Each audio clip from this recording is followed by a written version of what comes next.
I'll look after it and everything. I'll do All right, what I all can. right, hold on, please. guys. This is a very serious conversation we're having right now. I mean, you're talking about adopting in a full-time D&D player, and they're a lot of work. Okay, you have to feed them, you have to role play with them, you got to clean up after them. Oh, we can role play with them. We can role play with them. We can do that. Yeah, Come on, please, King. I don't know. What am I gonna do when Pincus pees on the rug? Okay, like I'll lick it clean. I lick it clean. I lick it clean. I lick it clean. I don't want to be here anymore. I don't want to be here. King, you've scared her off, man. Please. I don't know. Are we sure Pincus isn't chipped and isn't wanted by some other owners? I can assure you, I double checked. I made sure of that yesterday. Wait, what does that mean? She killed the other group. Oh. Yes, I eated them.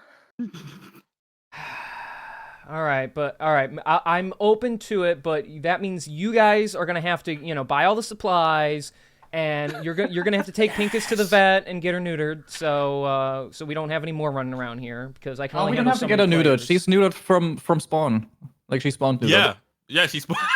Oh, you got spawn camped. Okay, that's unfortunate. That's fucked up, man. So, Pincus, would you like to become a full-time member of King's Campaigns? Yes.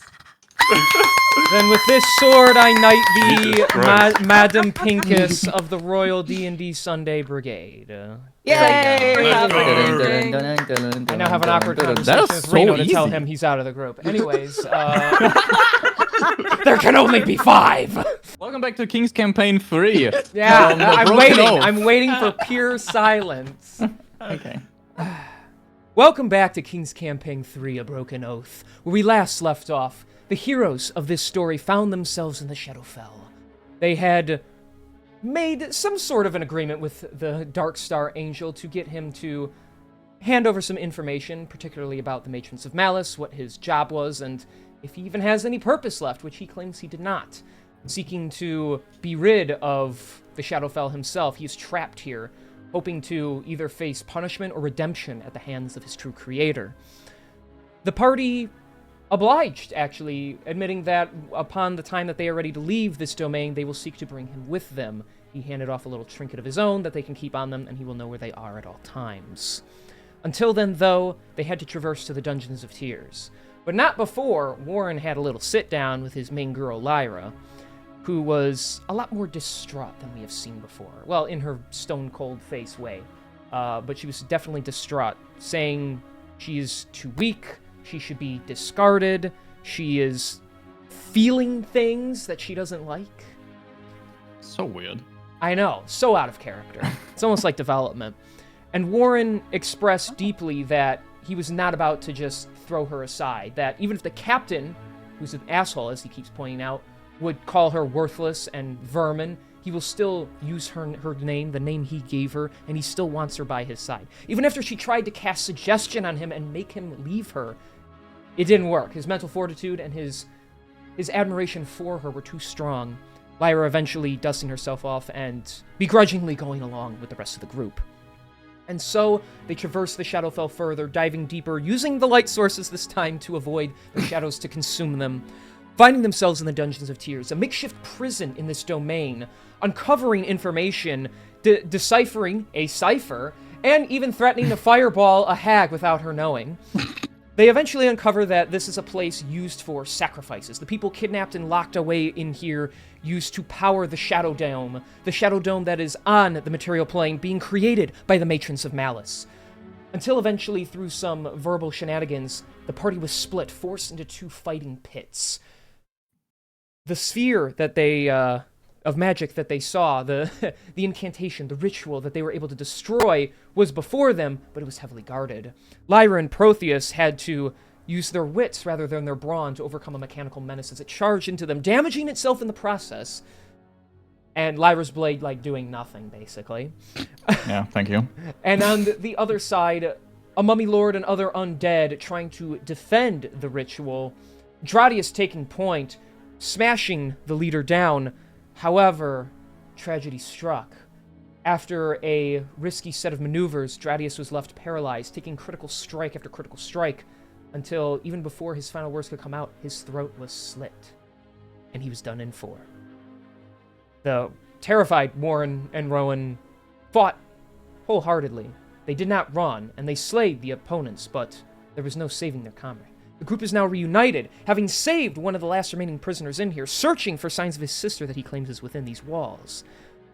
But those feelings of guilt, those feelings of dread still linger in the air. So, where were you at, Warren? I believe you were unlocking all the cells, correct? I was unlocking all the cells, and like last time, if I recall correctly, I rolled like a 15. So you said it's gonna take a while. Yes, it'll be a few minutes of you trying to maneuver your way through each of these doors, but I'm not about to have you roll for each and every one to open them up. You get the bottom section, opened. As you figure, based on like the documents you read and everything, as you keep going, more and more empty. Most of the people have already been sacrificed or killed, it seems. But for the sake of more allies or get more information, you continue to search each and every room. While he's doing this, Oh, yeah, I was going to say, what is everyone else doing? Oh, yeah, I was going to say, because Lyra's obviously in tow behind Warren, as Warren is opening the doors, Lyra will just prepare her action in case anything storms out to, depending on what it is, either jump in front of Warren or slice at whatever is, if there's something behind the door moving towards him, just trying to prepare herself to protect Warren. Prepare to prepare. Okay. Just so you know, but I have my reaction prepared. Gotcha. Rowan will keep an eye on Mr. Sam. Okay. He's just literally sitting in the corner fiddling with his thumbs like he is just keep terrified. an eye on him. Okay. And he'll kind of look up at you as you're like just staring him down. He'll just give you like a little awkward wave like, hi. And then when you don't say anything, he just kind of like goes back to looking at his feet. Looking at him, you notice, his clothes are kind of tattered. There's some holes in it. His boots are like dirty, like he was trekking through some dirty area, but it looks dry. This wasn't recent. He's a little bruised up, and he has like severe bags under his eyes. He's been here for a while. He looks very worn out.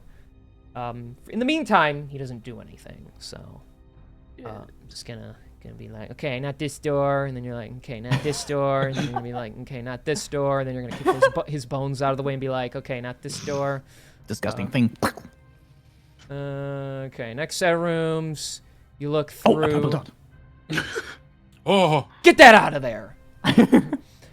Each cell has the same thing: a cot, a little hole to go to the bathroom in that seems to have a bucket at the end of it. There's like a little desk shelf, but none of them really have anything on them. It seems most people don't really keep any personal belongings. You remember seeing most of their belongings in that, that sealed room from before. So the soiled underwear in Dradius's pocket. Yeah. still rotting away, where he will never know. Mm-hmm. Yep. Unless you watch the VOD, then he'll know.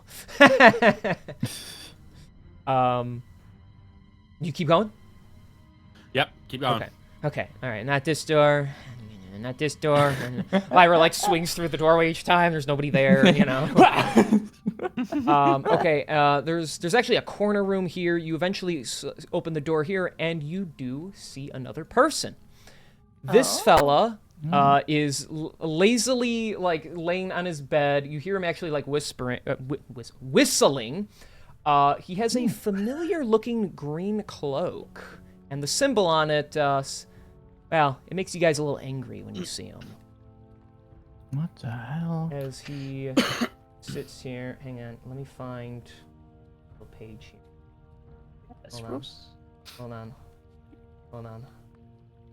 Okay, so yes, this one's a little more extravagant, a little bigger of a room. The bed seems rickety. There's a small writing desk and parchment and tools on it, a velvet armchair.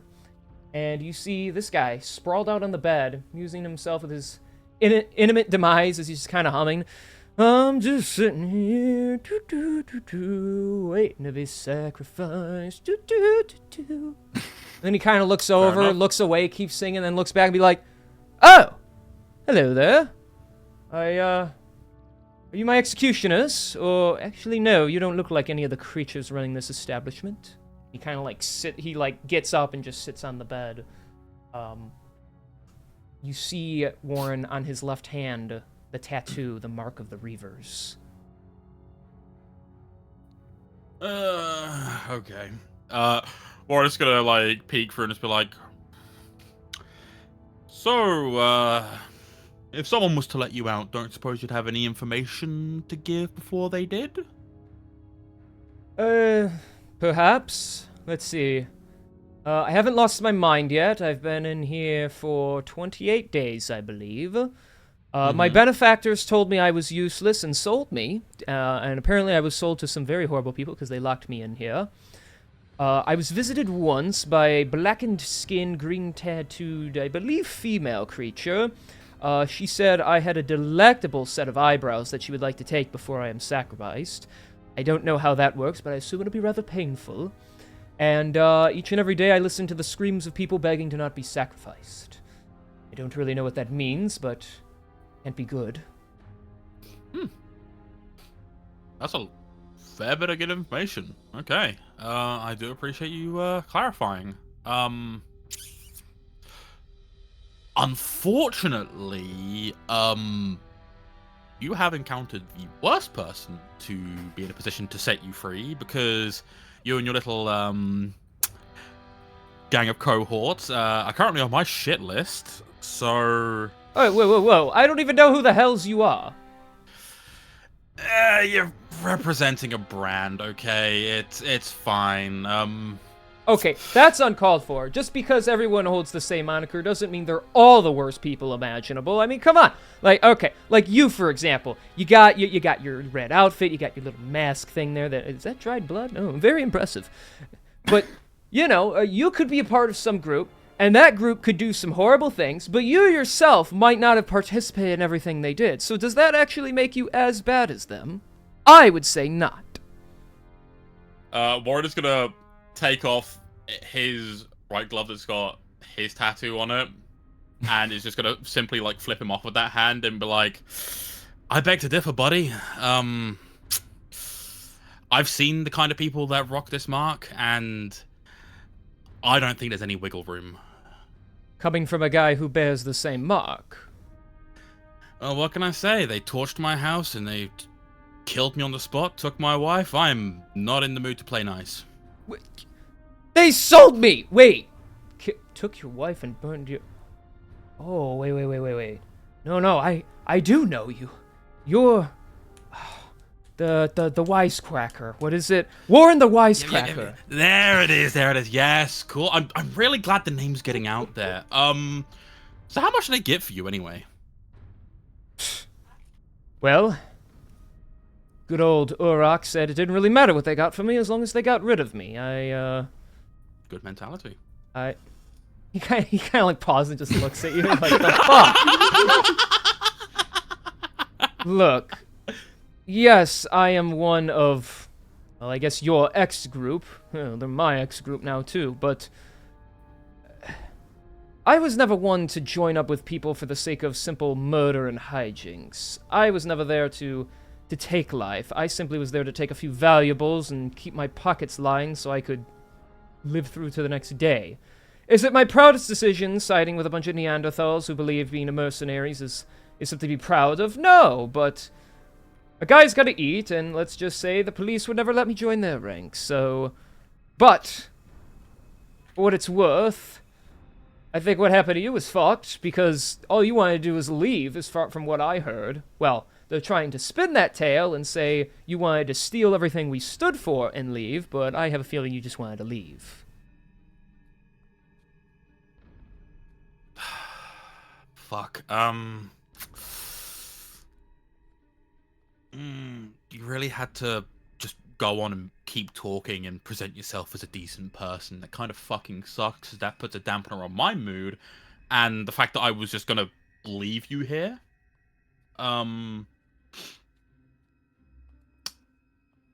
Kind of took a lot of the wind out of my sails, I must admit. Come on, man. You can't just leave me here. What do I gotta do to prove I'm not gonna stab you in the back? I'm not gonna leave you here. Fuck.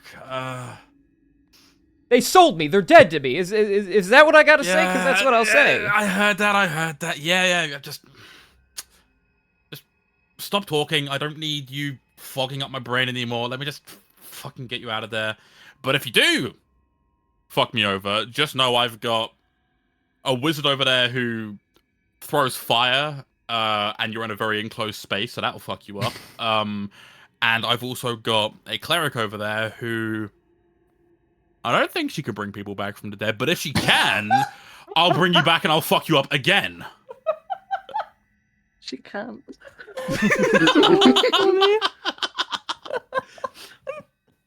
Toxic. It's toxic as fuck, but it's so real.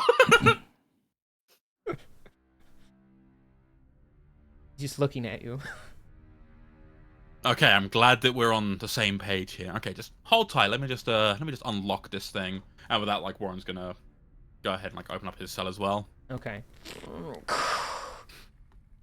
You have my thanks. Don't thank me, please. I'm not helping you get out of this fucking place because I don't even know a way out myself. I'm just helping give you the opportunity to escape. There's a few doors you can leave through. Should I say no, thank you then? Just take whatever you can and skedaddle, okay? It'll be easier that way. What's your name? Jasper Sorson, at your service. Alright. Well, I appreciate your openness to discuss things despite my hostilities. I am currently going through what people might consider emotional growth. So the fact that I have not taken your life should be seen as, I don't want to say a good sign, but I'm not going to say a bad sign either. Just safe travels, and I hope to see you back in Usanara, preferably not anywhere within 60 feet of me. Sure, yeah. If that makes you happy, I could do that. That makes me extremely happy. Now, get out of here, you scamp. Okay. He walks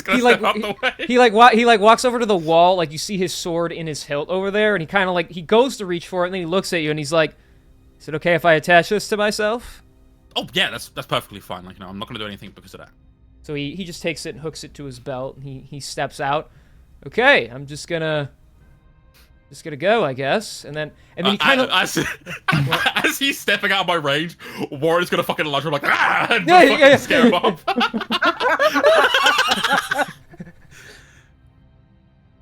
Kids these days. The what's happening over there is so real. Yeah, you two just turn around and just see a guy like Warren just go, ah, and he's like, ah! And then a door slams. Haven't heard a cell in a while. It's like, what is going on? It just had like the corner of her eye focused. That's so funny. And then Warren's gonna check the rest. Yeah, find anything interesting? Okay, the rest are... Fucking hell, the rest don't have anyone in them.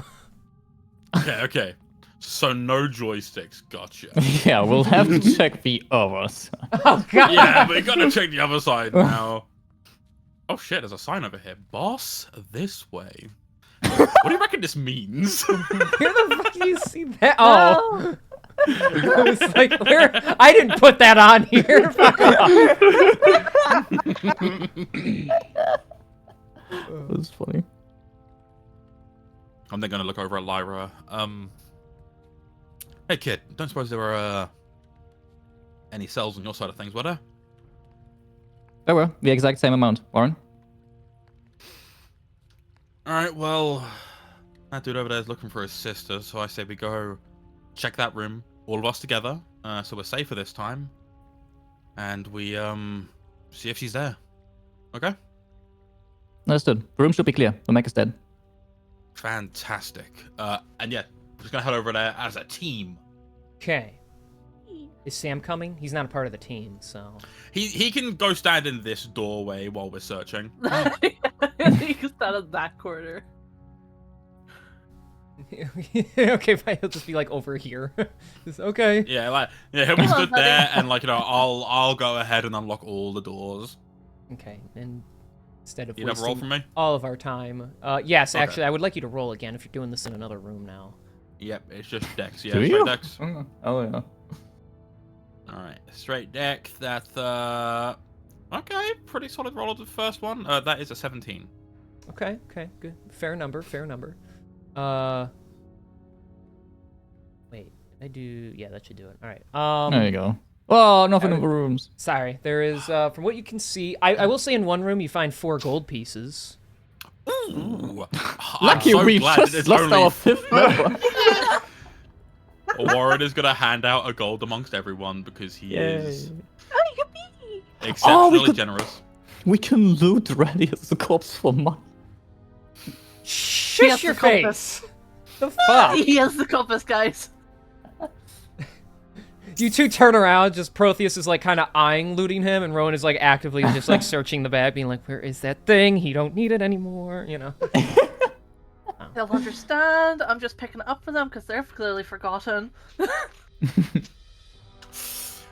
Yeah, give me just 1 second. Not actually gonna loot him, are you? We're carrying his stuff for future. Are you? Enjoy. Hey, do you mind if I loot you really quick? Can we lift your dead body, please? Insane. You're actually. Yeah, you bro. actually messaged him too. Okay. Look. No. I thought the plan was to bring his corpse back, man.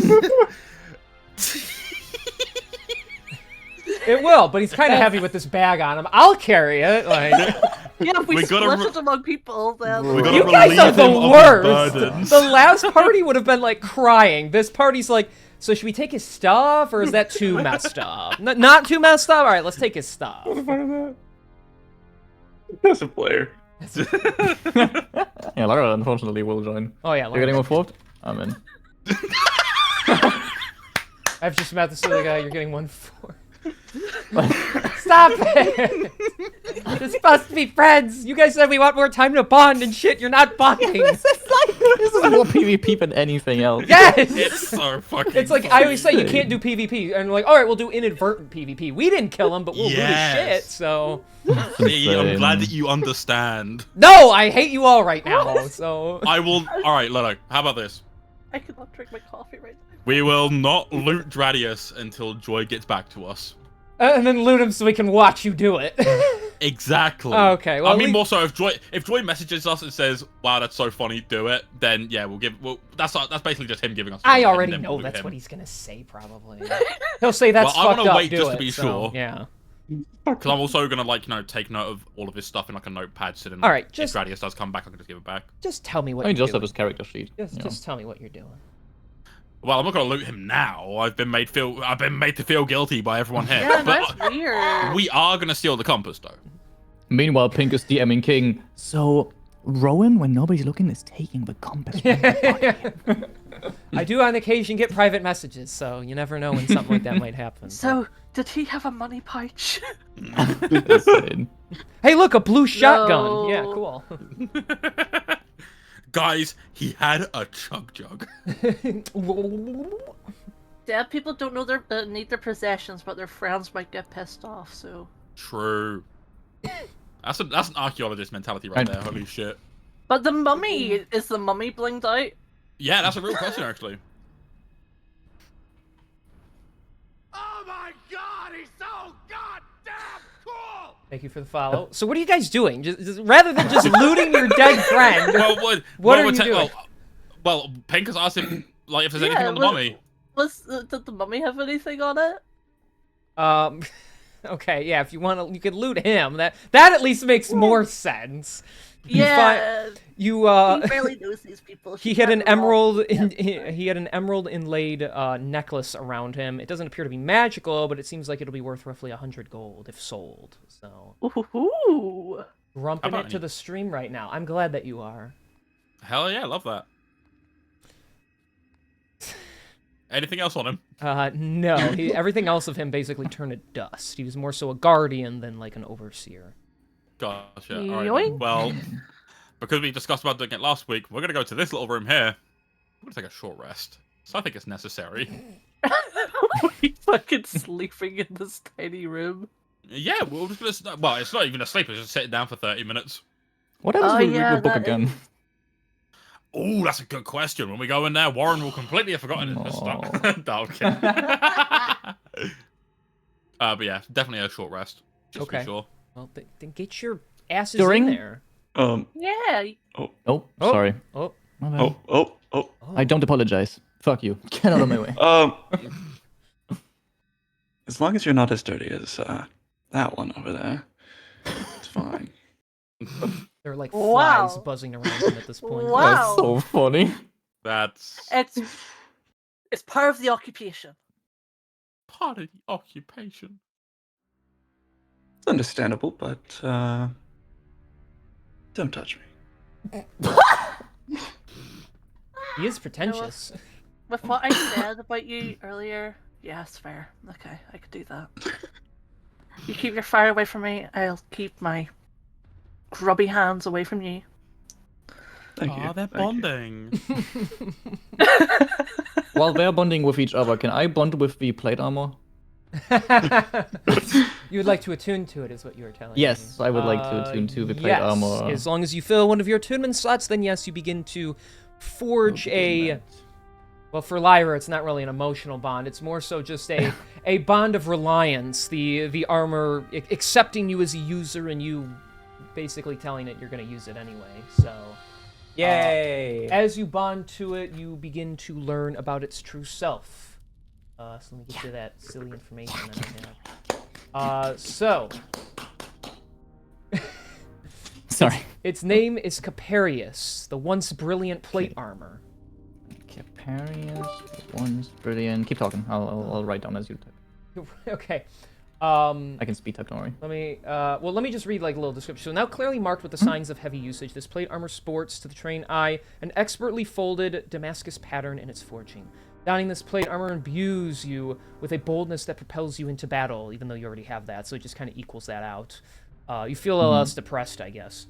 Okay. Legend has it that a Good to know. great and valorous knight donned this armor and grew in strength alongside the armor as he selflessly protected those in his cohort. This armor gives you the indication that, although it has power now, through your bond with it, it can grow and gain even more power. So this is, once again, an evolutionizing item. Okay. In its dormant form, it has 3 charges. As an action, you may expend 1 charge to cast false life on yourself or another creature. Okay. And then it regains 1d4 minus 1 expended charges daily at dawn. 1d4 minus 1. Thank you for the Okay. bits. And so, do you need the actual information? Is it just a normal plate armor? Or like in terms of AC and everything? Currently, yes. It just acts as regular plate. Okay, then let me add 1 to my equipment so I can actually put it on my character sheets. Okay, how much is plate armor? 18, right? 18, yes sir. I'll put that. Here, just for simplicity, I will just send the dormant Mhm. form thing. So Alright, cool. The first false life D&D. Let's see what that does. Oh, I think you'll like it. temporary hit points. I love temporary hit points because I don't have a lot of permanent ones. I did thank you Operational for the hour. bits. Calm yourself, Chad. Alright, cool. I thank you for the armor. Hell yeah. You are welcome for the armor. Now you're a little tankier. So yes, you bond to that. You all rest and relaxate for a while. And I know that's not a word. Don't worry.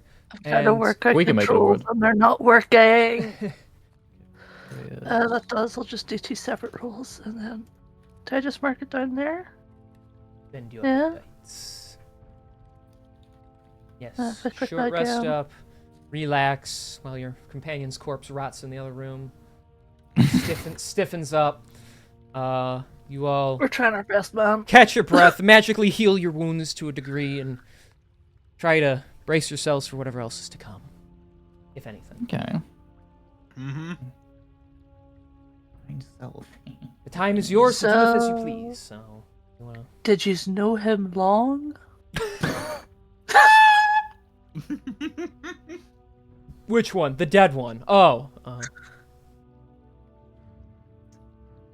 Give me a sec. Sorry, I'm eating a mouthful. Yeah, you're snacking on a ration right now. Enjoy your break. Yeah, it's just like, hey, you know I'm long, and Warren's like midway through like some jerk. He's like, I mean, a few weeks. I want to say, a little less than a month. Yeah, wasn't that long at all. But you know, we met before we got to Onigbur. It was a small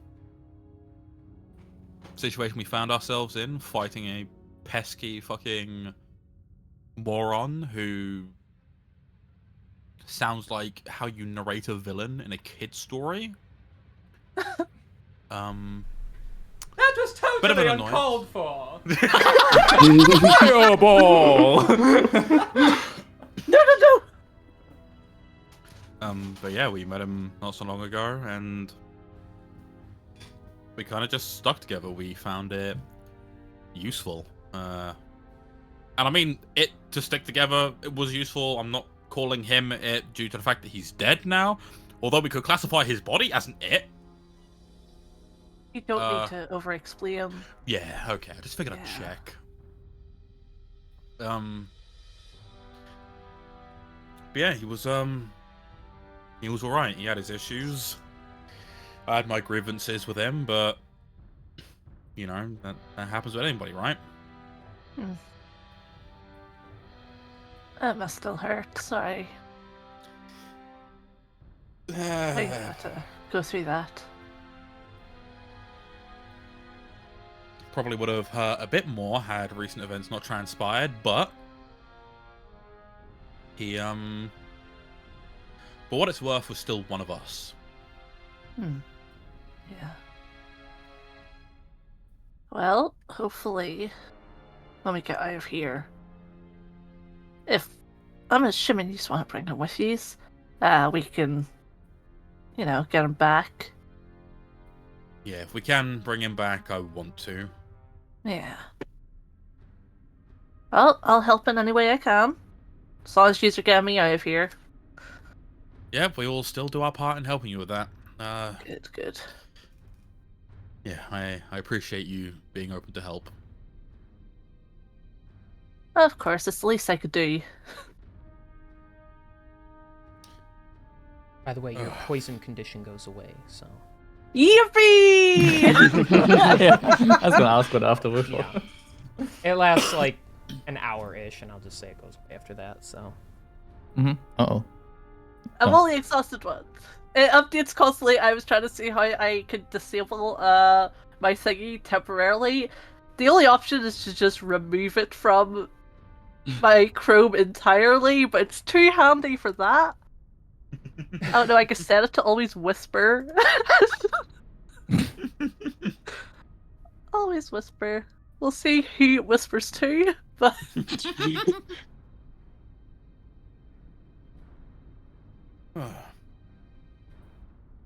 Well, King, Yes. question for you. Answer Hopefully. Am I so Sabriel is a fallen angel, yes? Am I able to know if he's able to bring back people from the dead? Do you have a feature that would allow you to know that in general, or is this just something you would wonder if you would be smart enough to know? If I'm just smart enough to know. Make a history check to see if you can recount knowing anything about him. Okay. You got this, buddy. this. I believe in you. The 21. 21. Okay. Your knowledge on celestial beings isn't very extensive. However, you do know they typically have powers that relate to a sense of radiance and, like, positive energy. There are certain kinds of celestials that are able to raise the dead, but that's usually the highest ranking kind, and he does not seem to be that. So while he probably has the capabilities of healing wounds, it's not likely he himself is capable of raising the dead.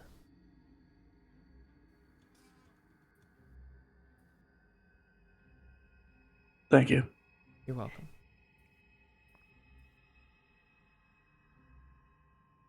Next. Yeah, upon like the short rest being done, I'm assuming Warren will look around at everyone.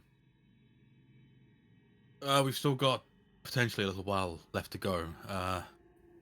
Is everyone ready? Are you ready to hopefully not join him? I'm ready. Ron? Alright, cool, that's one of you. Protheus, yourself? I'm ready. I hopefully can come through this and give him a proper burial. By the sound of that. And you, Rowan, are you ready to potentially have your shit kicked in by God knows what? You want an honest answer? No, because that's going to bring the mood down significantly. Yeah. If you could Yeah. lie to me, that would be perfect. Oh yeah, I'm excited. Let's do this. See, guys, this is what genuine input looks like. See, like, why Lie can't to you me. guys be more like this? Genuine input is lie to me. Just a heads up to everyone who does not have heroic inspiration. Yay! Yay! I love that. I forgot about that feature. Hooray! Yeah, I get reminded of it every 0 time we play. points. Have that. Everyone's gonna stand up. He's gonna step on the table. Step out of the room. Okay. I will follow you. Has to mention he steps on the table. Yeah, it's not my table. A bit odd, but okay.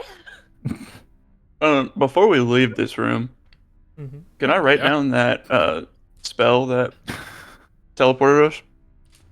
Sure, you can copy it down into your book.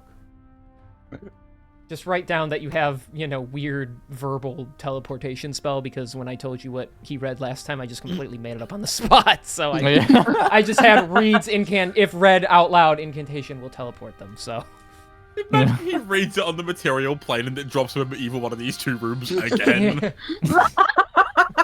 joke's on you! I have a spell to read. And he vanishes instead of anyone else. Oh, not again! He puts on the same page, it's like fireball, so he thinks he's using one, but he used the other by accident. You know what? That's on me. I should have assumed it led to the same place. I didn't rebind it. So fucking stupid. But yeah, Alright, Warren's going to future use. So where you guys moving to? Oh, you're going through there? yeah, Warren's gonna go to the door. I'm gonna Okay. Before peek opening in. before opening that door, I cast false life on myself. Okay. So That's one charge. that's okay. That's 9 extra temporary hit points. You'll be. Very nice. All right. Love that.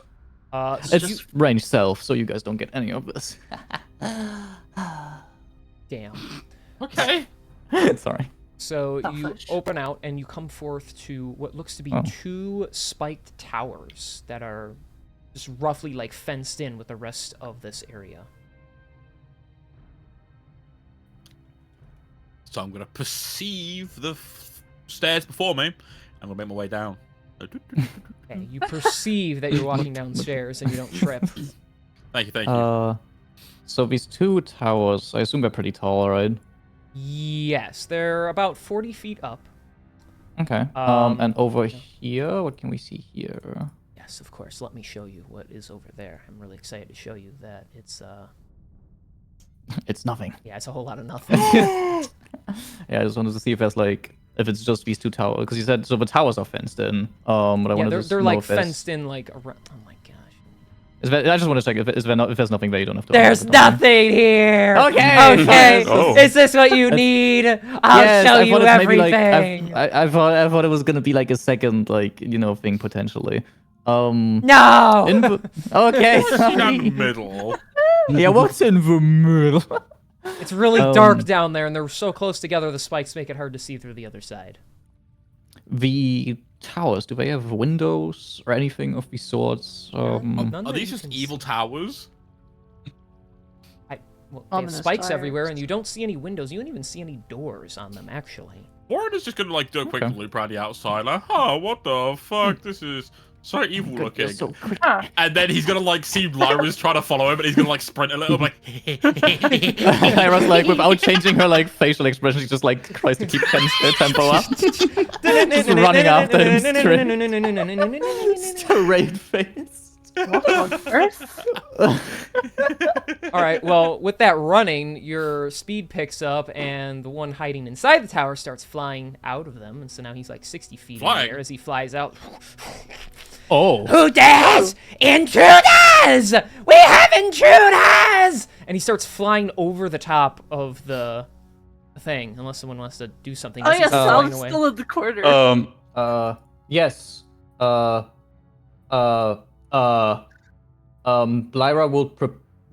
will. Lyra will. How many feet is he up? 40, you said? Or He's 60 feet, because he flied out of the top of the tower. Hold on, can I do Flew, this? not flied. Flew out of the top. Crude. If I throw my spear, I'm just gonna miss. At -5 is It's a bitch, ain't it? It's disadvantage and -5. And the longbow is gonna do anything. Oh, is the longbow gonna do anything? It can. Longbow slow snaps, it. hits Warren in the foot. Like. Oh wait, I learned a new thing. Hold on, I learned a new. That's not gonna help either. Rah! Lyra whispers "Rah" and throws her spear. Shit. None of us is gonna like be able to bring him down. He's flying away. I guess like I don't know. Lyra can take a shot with a bow at him. So she would prepare for that, and unless anyone stops her, but like Yeah, bonus it. Lyra. Whilst Lyra is taking a shot, Warren is going to cast a spell. Okay. Okay. I'm gonna roll for it. The arrow goes into another direction somewhere. I don't know, bro. What Did you roll on that one? Take a fucking guess. Yeah, he rolled on that one. It, What's wrong with you?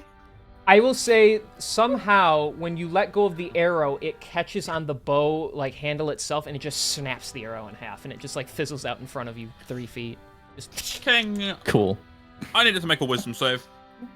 Okay. That. Oh! It was on 13 and it rolled to 1. He knew. That's a total of 3. What the fuck? That's fantastic. Funny. Because I'm using a 5th level version of Phantasmal Killer.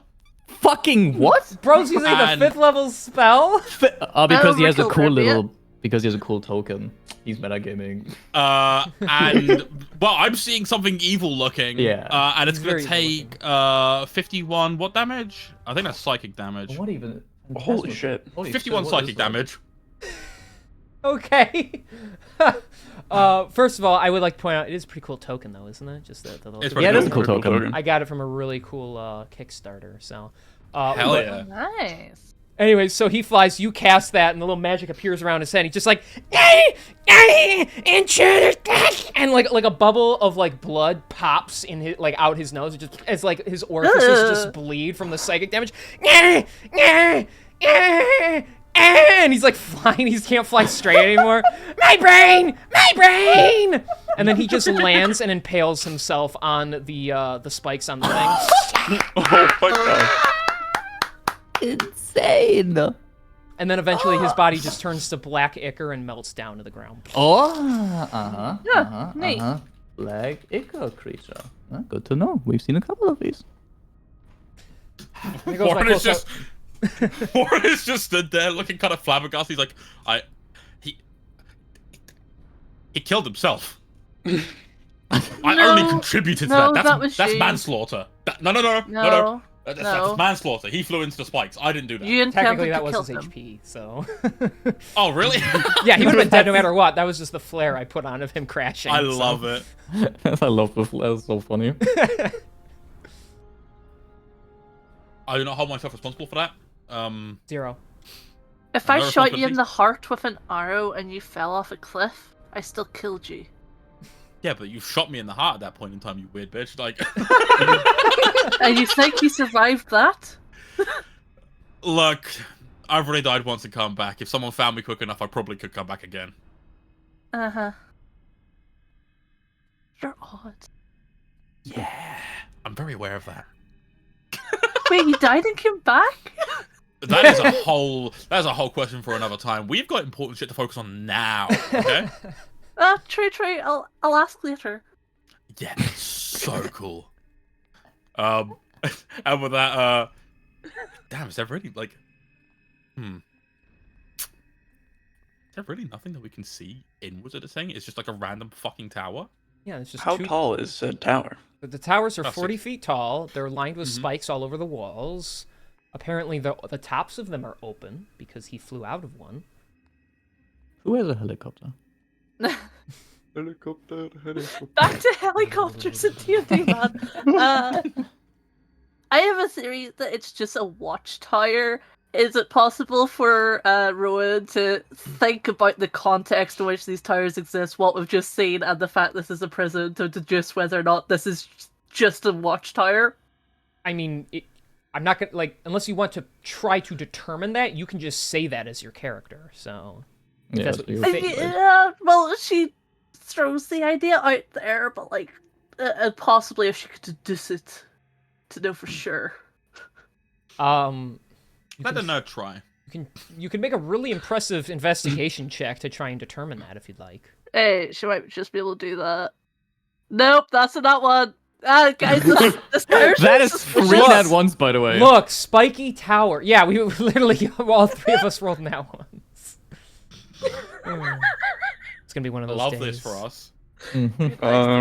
Rowan like How tall basically are these mumbles, be like, stairs? "Hey, look, tower, spike tower." Never mind. Like that's what happens when you roll on that one. You Yeah. just lose your train of Love thought. Hey King, how high up are these stairs? 10 feet. Oh, okay. Let me, you'll see Proteus, like, whip out a piece of paper and start doing actual math. Let me pull out MS Paint real quick. Oh, no, he's gonna do trigonometry. Oh no. Warren's gonna lean over to Ryan and be like, "He's such a fucking nerd." Oh, yep. Hell, yeah. Yeah, Nerd. such a fucking nerd. Rowan agrees while like looking at the rocks on the ground. Just- Oh yeah, keep doing what you're doing. It's just gonna take a second. Now everyone's just Well, take uncomfortably whatever you staring need. at you. Are you mathing out to try and figure out if you can teleport to the top of the thing? Yes. I can't wait for him to teleport to the top and get stuck inside. Yeah, fall down. It's gonna be so good. I do believe at Misty Step you need to see the unoccupied space that you want to teleport to. So that's working to decide how much Teleports we like actually into see. the air. Yeah, that's where you can teleport in air. I actually don't know if I think that's table dependent. Am I able to see the top of said tower?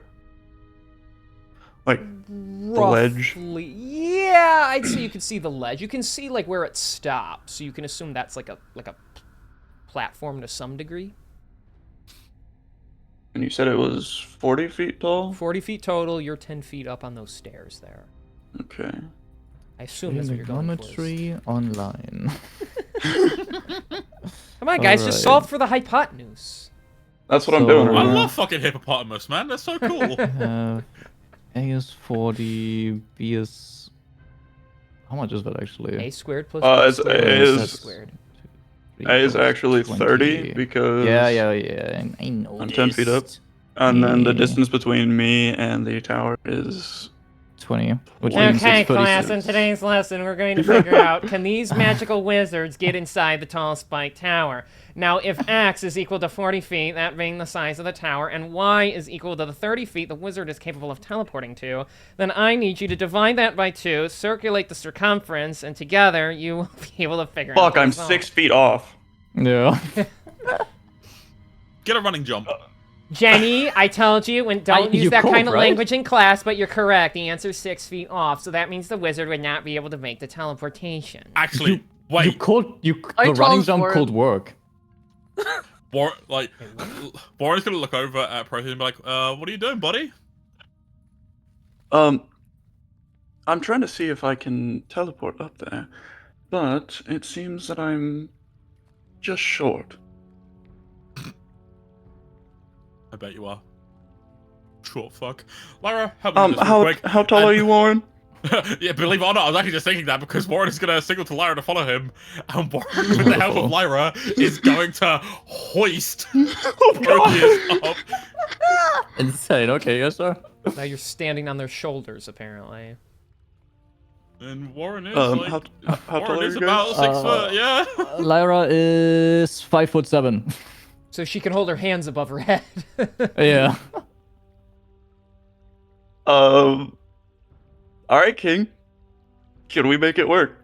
Because this is wizardry? amusing me so, I shall allow you to say that the height difference has been made and you can misty step onto the ledge of the tower. Yes. So, And as on you... ledge, you can see there's nothing inside.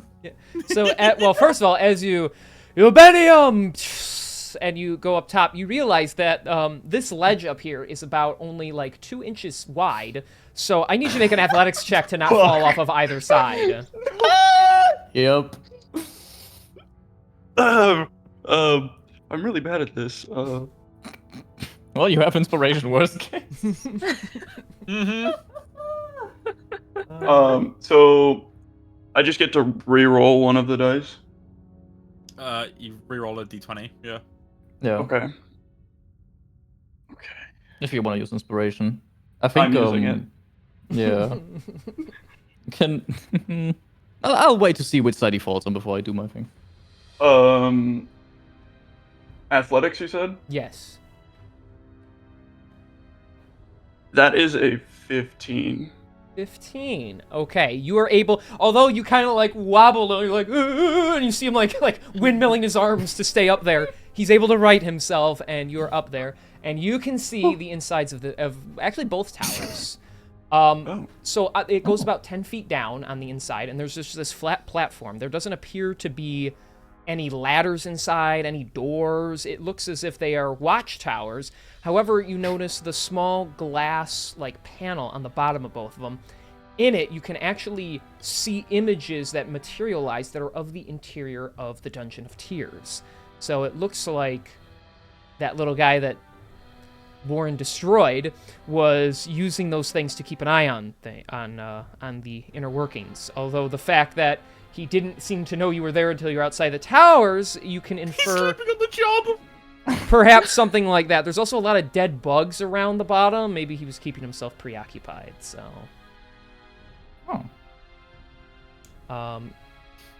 I will also note, before you make any decisions, that inside of this one, the one he was... I can't ping. Inside the one he wasn't inside of, you can see something glinting on the ground. It's kind of far for you to get to, but there's something glinting there. That's up to you if you want to take the risk of going down there. But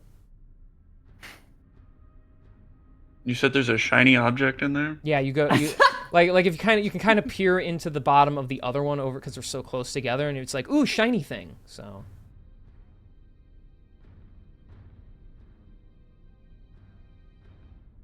keep in mind, you go 10 feet down though if you try to go in there. Okay, so that is just 10 feet down. Yes.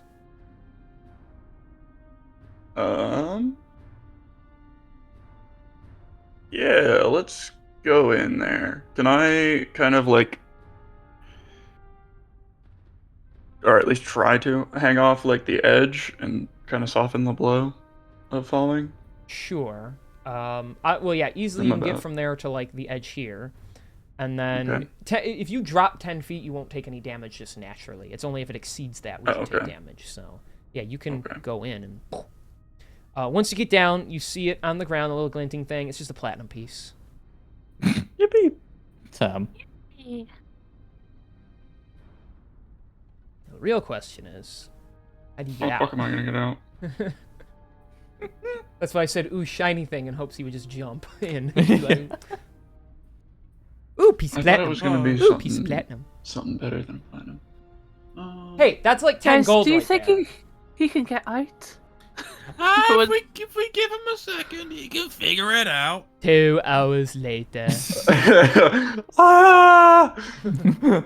Help! Help! Oh no, the vultures are coming.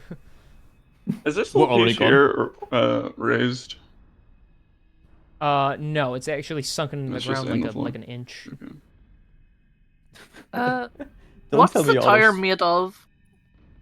Stone, as far as you can tell. Stone, is it? Yeah, it is. Can we see how thick the walls are? Hypothetically? 5 feet, perchance? Probably less than that, even. No ship, baby! Oh, yeah. Okay. Rowan goes over, puts her hand on the wall, and suddenly well, not suddenly, but like the stone shifts out of the way to open up a 5 foot by 5 foot hole in the wall. Okay. No. So now there is a hole open at the top. You're still 30 feet up, Protheus. Are but we? there's Oh, an does it opening. go in the ground? Oh shit. Yeah, Well, because yeah. he's 40 feet up. Yeah, Protheus is 10 feet down, so 30 10 feet. feet down. So he's 30 feet up. So yeah, I mean, if you can affect the wall to get it to appear like up here, that's fine. Oh but no, he's still I thought 30 he feet up. went down and he was like on floor level with No, us. no. I mean, he's 10 he was feet like at the bottom. in, so Yeah. I mean, we don't know what's even going on inside. Well, Rowan has just opened a wall, a hole in the wall, assuming the Protheus was at the bottom. you can retract the spell if you want, but Good. Yes, Yeah. she'd do that then. Okay. Well, she'd do that. No, I would do that. Because I'm a silly. it's okay. I thought maybe you could affect the whole wall or something and just open the hole up there. So. Nah, it's area of touch. And yeah.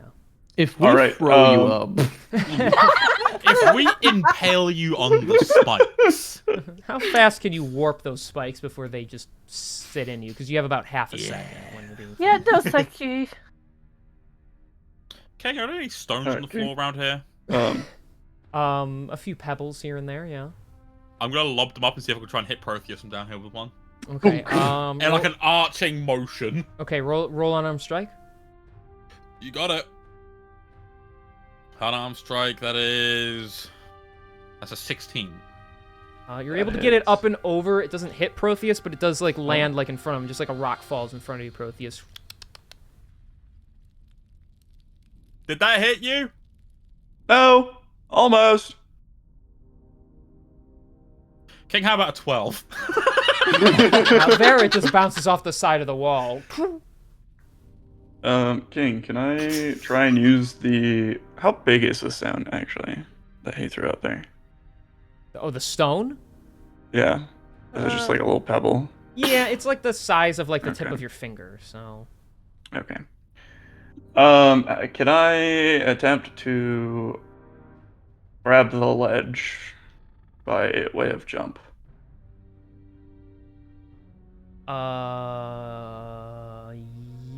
So how do you control jump distance? oh, there's math for that. There D&D, is math? Oh, I might just make it a roll at calculator. that point. Depends on if you want to do a high jump or... Oh, wait, how tall is Protheus? 6 foot something. Okay, He's 6 also foot, and tall. you have a strength of 7. You have your high jump is 1 feet off the ground. With a running start, your high jump is 1 feet off the ground, and your long jump is 7 feet. And you can reach up and grab something 10 feet off the ground. With a running start. Oh, so we can make it then. According to this website. Yeah, I don't know if it changed in 2024 to be honest, but yeah. Back up. We'll just allow it for now. It's fine. All right, so you leap, and your fingertips are able to grab onto the ledge, and you can pull yourself up. Perfect. Now you're 40 feet up. Yes. Okay, question for the peoples. Hmm. If I were to jump down and use Misty Step, would that still hurt me? I guess that would depend on how much you fell before you cast it, right? That's how I would think it would work. Because downward Because momentum. let's say you fall down 10 feet, you cast it then, because then you're within 30 feet range. You would take the quote-unquote damage of a 10-foot fall, which is 0. 0, yeah. You allowed to cast? That's it how I would fall? think it works, but I'm not really too sure because we don't have pulse IRL, so or teleportation IRL. So I don't know how We momentum don't? translates. Yeah, not over I here. can't just flap my arms like a bird and teleport to like another city or something. Oh, man. That was my plan to get to Germany for New Year's. Ah, unlucky. Save a lot on air. These spikes, they're still on the like sides of them, or are they? Yeah, they're all along the Okay. side of it. There's no pattern or rhythm to them. They're just awkwardly placed there. Don't worry, buddy. If you hurt yourself, I can Would I heal be you. able to? Thank you. Would I be able to see any spikes that would allow me to get closer to the ground? Oh. You want to try and jump and grab onto one without getting stabbed. Are they? How far down are they from me? The spikes? Yeah. They're all over the wall, so there's some that are like a foot lower than you, and then they go all the way to the bottom, all the way 40 feet down. Oh, it is climbable. Well, they're very, they're not like very spread apart. They're all very close to one another. So I will say if you'd like to attempt to try and find like a longer one to hang on to without somehow swinging forward and into all of them, you can try, but you'll need a very impressive athletics or acrobatics check. So Yeah, I'm not very good at that. why'd you guys let the nerd go into the building by himself when he's not physically Why? capable? Because the only one who can. This is your fault for making it too high. It's the I mean, You went after the shiny. I did go after the shiny. It is your fault, yeah. no one to blame. So have we decided if I can jump and Misty Step, or is that illegal? I gotta look it up. I think there's rules for that. Is there? I don't. You can cast spells while you're fall. Oh, you mean like for fall damage stuff? Well, yeah, like how far you can fall when that happens. Okay, can you? Step while Yeah. falling. Well, someone says it's rule of cool, because I don't think there is actual any rules for it. So. Spell will fall. If casting time is an action, reaction, or bonus action, but the distance of the fall matters for actions. The fall is considered to happen. Basically, ground before you. Okay. A fall of 500 feet or less is considered to happen instantaneously, meaning you'd hit the ground before you could cast an action spell. For falls greater than 500 feet, you have time to cast an action spell, but you made a concentration check. I believe this is... The rules are written to assume falling is instant for short distances. So this is rules is written. So you would hit the ground before you cast it. Okay. However, and you said rules... 10 feet is not damage? Yes, you can fall up to 10 feet without taking any damage. Okay. Can I teleport into unoccupied space 10 feet above the ground?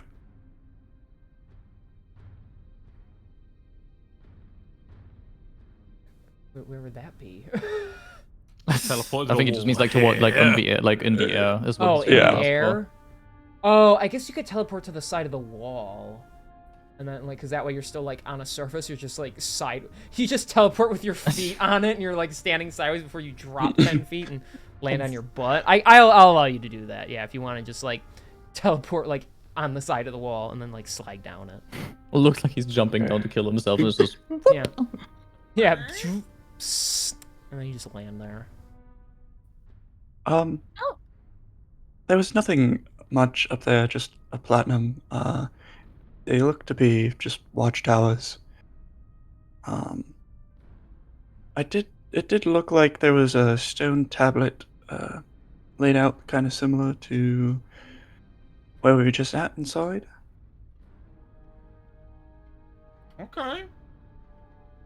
Well, then I guess that means that the only thing that we got left to do here before we can really just leave is go firebomb the hag. You really still plan to do that? Yes. Why? She looked evil. She's let us be this whole time. Can I offer something? Can we see what she's doing, and then if it's useful, keep her? Can we bottle her up for later? You know what? What Fine. the- I will ask what she's doing before I ask you to put your finger through the crack in the door. Okay? If you walk out with nothing good to say, I suppose we can. Look, all I'm saying follow is, the what plan. if she's one of these evil matrons of Malice? We've killed just about everything else here, right? I think she I would have mean- attacked you when you intruded upon her room. Look, she's a matron of malice, not a matron of murder, okay? Duh, Rowan, get a fucking grip. I'm There's not a I'm on brain her cell side. in your head. Ah! There's a few in there, and they keep me functioning. They're not Uh-huh. thinking too good, but there's enough.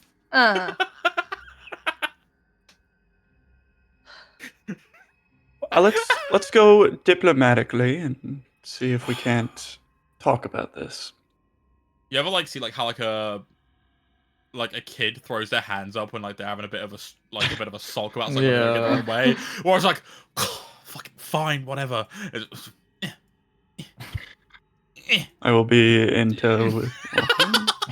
Did that man get cursed to look like an adult but was actually a child? I'm a I halfling. What's the matter don't with know. you? Oh yeah, hello Sam. I'm not a Also child. Sam. I'm a grown Oh, man. Sam! Yeah. Couldn't find your sister, sorry. I see that now. I've gotten over the fact that she's not here, and I was probably just deceived from the start. Where are you all going? We have some business to take care of. We're trying to do it diplomatically, but some people have other ideas. Oh, okay. I suppose I will just stay over here and wait for you then. Yes, you Good can idea. stay in the hall, and if there's anybody, let us know. Sure. What an odd group of adventurers. You tell me, buddy. So Warren, Okay. you open the door, I assume. He's gonna knock first this time because that's manners. Or it's gonna, before he opens up the door, he goes, "Hey, so I got a few questions if that's okay." She like turns around. Yes, of course. Oh, it's you again. Why are you still here? Look, sorry, it's a long day. What are you doing in here anyway? Not that it's any of your business, but I am working on my Dreamwist candy. It's to feed the Dark Angel who oversees the protection of the crystal, of course. Oh wow, that's actually really cool. Like, that's awesome. What does that make you then? Like, you know, like The cook! What's your role? I am the cook! I feed the people who guard the prisoners, and that is the end of this conversation! If you'll excuse me, this requires total concentration for this magical food ritual, otherwise it won't work, and then he will go hungry, okay? Alright, yeah, you're heard. And I'm gonna look over at Protheus and be like, she got aggressive. She's not gonna help us. She's just a cook. Everything. What? She's What- just what a is- cook! what is she- Burn her what is she anyway! cooking? Are you fucking kidding me? What is she cooking? She's cooking like some candy for the fucking angel dude. Ask her what the candy does. Okay, Warren's gonna open up and be like, so what's in the candy? Ah. If you must know, it gives you a euphoric high for a short period of time, and it helps you relax, especially when you're guarding something, as you have been for years to come. Would you like to try one? And she says it sarcastically, but she'd probably give you one if you really wanted it. Ooh, I was always told never to accept sweets from strangers. Good, then would you please go about your day, and I will go about my day. You know what? I'll even be nice and not report you to anyone else working in here. Just let me cook! Yeah, I Pun will leave intended. you alone. I would hate for you to like report me to anyone here. I'm gonna be honest, that would suck. I am so sorry for interrupting you. I will let you go back to cooking. What kind of heat do you cook at before I go? Oh my god. There's steam coming out of her ears at this point. Leave this poor Okay, woman to okay, cook. okay, look. Seven Okay, I'm so blocks sorry. of wood, all lit at Oh. the same time. There you go. Fantastic, thank you. Warren's gonna move out the way. He's gonna push Protheus to the door. I hate tourists. You're pushing me to the door. I'm gonna push you against the door here so you can put your hand through it and just set fire to the bitch. Sabriel just got before- like the worst news ever. Man is like depressed, and she's about to give him candy that'll make him happy. Sabriel is about to see sunlight for the first time in God knows how long, okay? He will get over it. He will touch grass. Kieran, you do know this game isn't experience point based, right? I know. This is like some Baldur's Gate Warren. 3 shit, like, kill. Let me just, it's what my character would do. Okay. What does the candy do? It gets people high. It's drugs, okay? I'm gonna Do you poke my really head want in drugs? Yes! there. Could we actually grab one of those candies, please? Fuck! A mage hand appears next to her. It picks up one, like in 2 fingers, and hovers right in front of you with it. It's like a little blue rock. I will grab it. Thank you for your time. Sorry about the friend. We'll be on our way. Yes, yes. Good day to you and all. Now go! And the mage hand pushes the door closed in your face.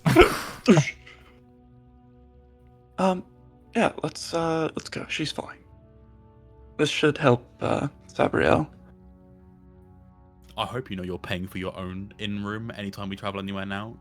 You're a buzzkill, you're a bitch. I have seen people with no limbs be more fun than you.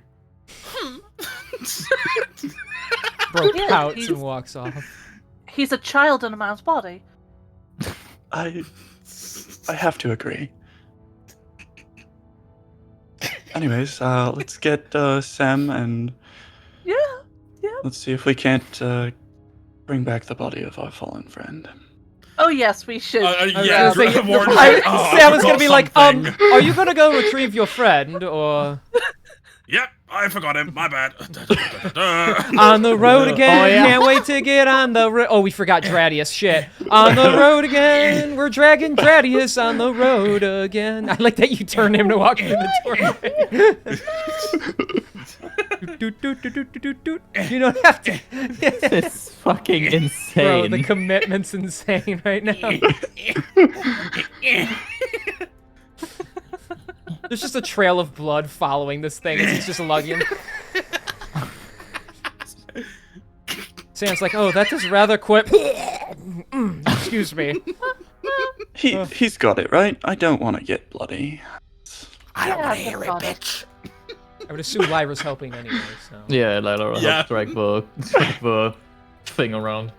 The thing! We got the thing! Drag the thing! Okay, then... Oh my gosh. Alright. Then you drag him Oh, out God. of the Dungeon of Tears, and this pain can stop. Alright. So, I don't know what pain you're having. We're having a blast. I'm glad that you Yeah, are. that's great. That means it's all worth it. So, you spend a good 20 minutes dragging Dradius around as you leave the Dungeon of Tears behind and start wandering amongst the Shadowfell. What are you guys doing, anyway? First, do we have light? I don't know. Do you Uh, have light? The glowing skull. Oh, yeah. Presents Still there, upon okay. the. The glowing skull. Perfect, perfect. Hell yeah. So I guess we It's got just light. the best item to make glue. Okay. Very efficient. I guess based on everything and based on what we were told previously, we're gonna head back to where we came in. Okay.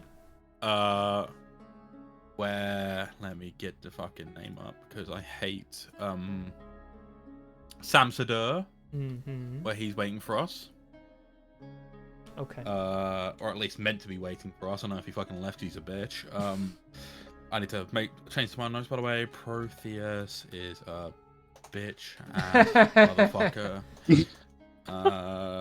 Consider it on site. There we go. So, alright, so you spend some time traveling. Dradius getting very heavy and hard to maneuver around with, but you walk along, the light protecting you. You see the darkness trying to creep in around you and consume you, but it is battered away time and time again. You're still eerily hear that. quiet. The only stench you get is that of your rotting friend. As you continue along, Sam is just going to stay quiet. He's very uncomfortable as you mosey along. Eventually, There is a faint green glow in the distance as a swirling light surrounds Samsudar as he approaches all of you. Well, well, I see you have conducted your little business if you are finished. I hope we're finished. I certainly hope so as well. Because remember, I only take you out of here once you help me continue what I was doing. My little bit of business. That was our transaction, after all. And he glances behind you. Oh, well, I suppose the plan could work with 4. Is there any way I can get someone else over here if we when we're leaving? Oh, you mean you found more individuals to transport with you? We found an angel, yeah. Yeah. Oh, well, that is... He finds that like a weird statement. Yes, I can transport up to 8 people total. That's pretty good. Perfect. Thank you. But, in the Welcome. meantime, as I said, I need a bit of backup when I talk to the Eternal Hive. Once we have our business settled with them, then we can continue on to the material plane. As long as I survive, of course. Yeah, right. So where are they? I will take you to them. And he, with a twirl of his hand, a flying carpet, like, flies out from the corner and, like, just, like, shoots itself underneath all your feet. And it grows, like, wider to accommodate all the people, and it starts to lift off the ground, and you start hovering as you, like, float away on transport. Oh, right. nice. I can show you the world. That's why I paused for dramatic effect.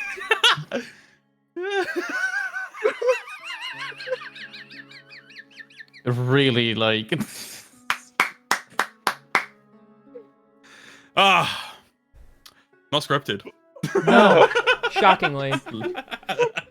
So the carpet Yes, brain dead. travels Sorry. over some thick foggy clouds, in between some mountain ranges, and past other destroyed-looking cities until it settles for a quick moment. Samsudar hopping off, picking up the skeletal remains of some sort of dead adventurer and throwing them on top of the carpet before coming back on and continuing onwards. He doesn't say a word of it to any of you, and you just keep moving. Oh, what are the bones? Are they from like a human? Can we determine the race from the bones?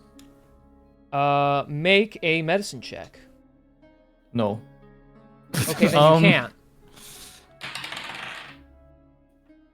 It's a 13 minus 5, 8. Oh my god. It's humanoid, and it, it has like 2 eyes, 2 arms, 2 legs, Okay. Fair enough. Can Ruin seeing Lyra trying to investigate the skeleton? Take a look at it. Archaeologist going, ooh, bones. Sure, you can make medicine check too if you'd so like to. Yippee! DC goes up a little bit though every time you fail though. 23. Never mind, it doesn't matter. That was an empty threat, I guess. So, from what you can tell, based on the bone structure of the face, the way it has this lean but fit, like bony exterior, even from the clothing it had, you could best assume it was a drow in its heyday. Looks like they were a drow. Like Rowan's telling Lyra because she saw Lyra's interested. Her eyes squinting and struggling to comprehend. Yeah, Lara will turn her head towards Rowan. Understood, sir? Then she'll keep looking forward to where the carpet is flying. You just hear really quietly, Mom. New best bit. All right. So, Samsudar, is this a friend of yours? Oh, no, do not worry. No, I slayed him a long time ago. Yes. He was part of the bargain I made with the Eternal Hive. In exchange for that one and his friends dead, well, let's just say a bargain will be struck, and the favor I owe to the dragon is now over. The problem is, I was not able to find all the individuals, so I need some backup when I admit the news, and, well, actually, you're pretty good with your words. Perhaps you can, meander a response that will appease the being and let it allow us to live. I don't think I've ever heard anyone openly say I'm good with my words, so I'm going to assume you're bullshitting me. King, my passive insight's a 19. What does that tell me? He's very calm, cool, and collected, even though he's got himself in a righted position, and he's looking you in the eye as he's telling you, as far as you know, he is being honest. He doesn't have his eyes on the road. No. King, is a tree Sorry, incoming? just keep. Sorry, I don't want to like. No, there's no trees here. You're in the shadow dimension. There could be shadow trees. There's not, not at least in this area. You notice, even with him looking at you, the carpet is still following some sort of set path, and if something does come in the way, it shifts around it before correcting itself. Ah, Tesla. Gotcha. That is... no. It runs on magic! It's a carpet! Yeah, electric car. Lithium-ion batteries are pretty much magic. Alright, we're not doing this right now. It's Really flammable, too. I love it. It can What's magically flammable? ping on to the destination Fireball? he set it to go A to. fireball. Oh my fucking god. I'm sorry. Anyways, continue along this set path that the carpet follows.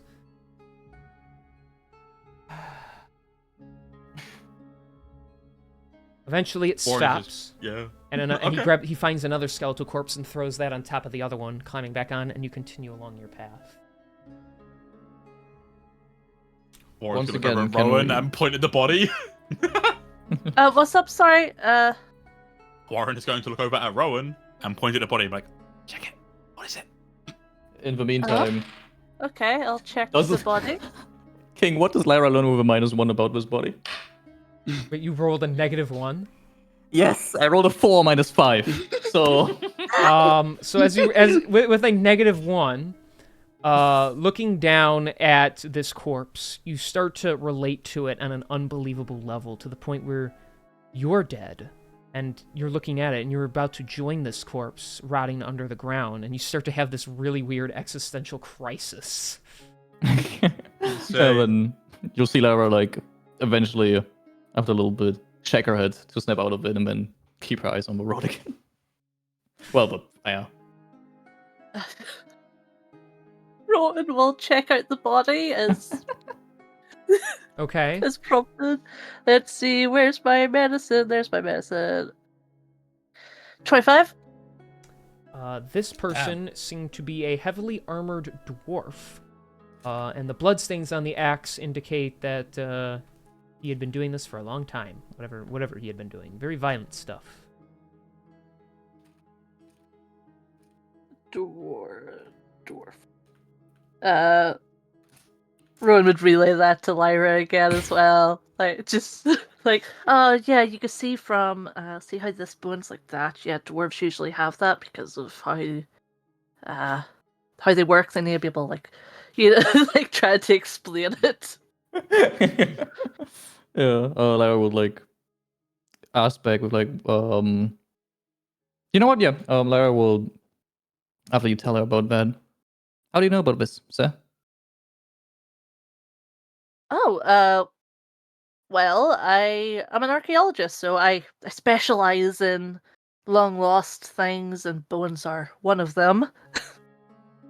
Being able to identify them on the field as you dig them up is very valuable, because then otherwise you have to pay someone else to go look and tell you what it is.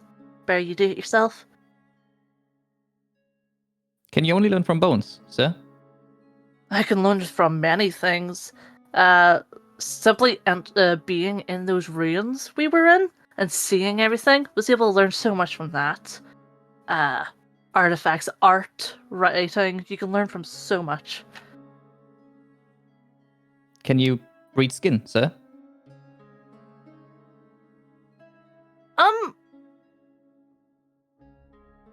It depends on the context in which you're on about.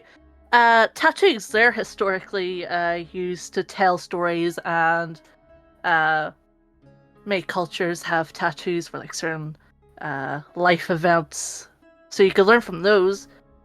Skin itself, don't. It depends. On what does it depend, sir? Well, as I said, the context to which you're on about.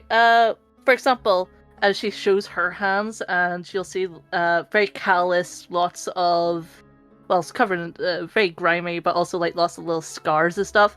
Well, if you look at my hands, you'll be able to learn that I do a lot of physical work. I'm digging things up. I get nicks all the time. So that skin would be able to tell you something. But just skin as a whole, just the single word, it depends. She'll like stay still for a couple of seconds before asking, "Can you inspect my skin, sir? And tell me about it."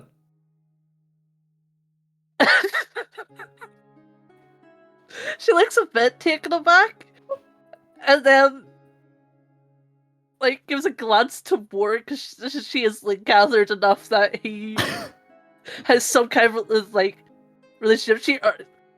He called her his kid, so he just like takes a look like, huh?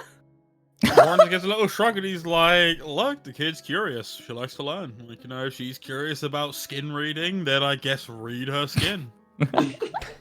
Read that skin. Read that skin. Do you have something in mind for me to check out? I don't do much on the living. The inside of my mouth, sir. I was called Snake Tongue for a long while. I would like to learn more about that.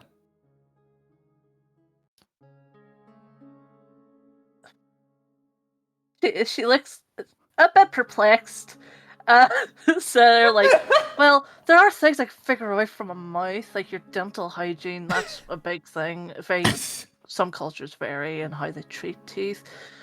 Not sure about snake tongue. Screw it. Why not? I can't promise you anything, but I'll take a look. She'll open her mouth. What does Rose see when she licks inside Lyra's mouth? Well, it's well, Rowan would probably, I don't know like how many species Rowan would know, but Rowan would probably be able to figure out that Lyra is like a UNT, because she has these two little fangs that are above, her teeth in a pattern that snakes would have, and she can also see her split tongue. But other than that, the inside of her mouth looks however UNT mouth on the inside looks like.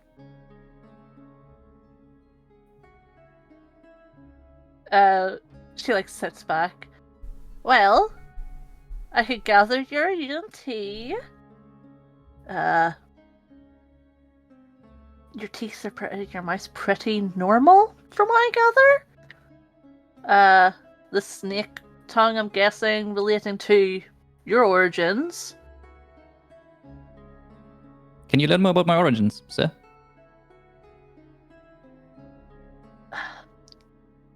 You're really asking a lot of some really hard questions today, aren't you? I'm asking simple questions, sir. I believe.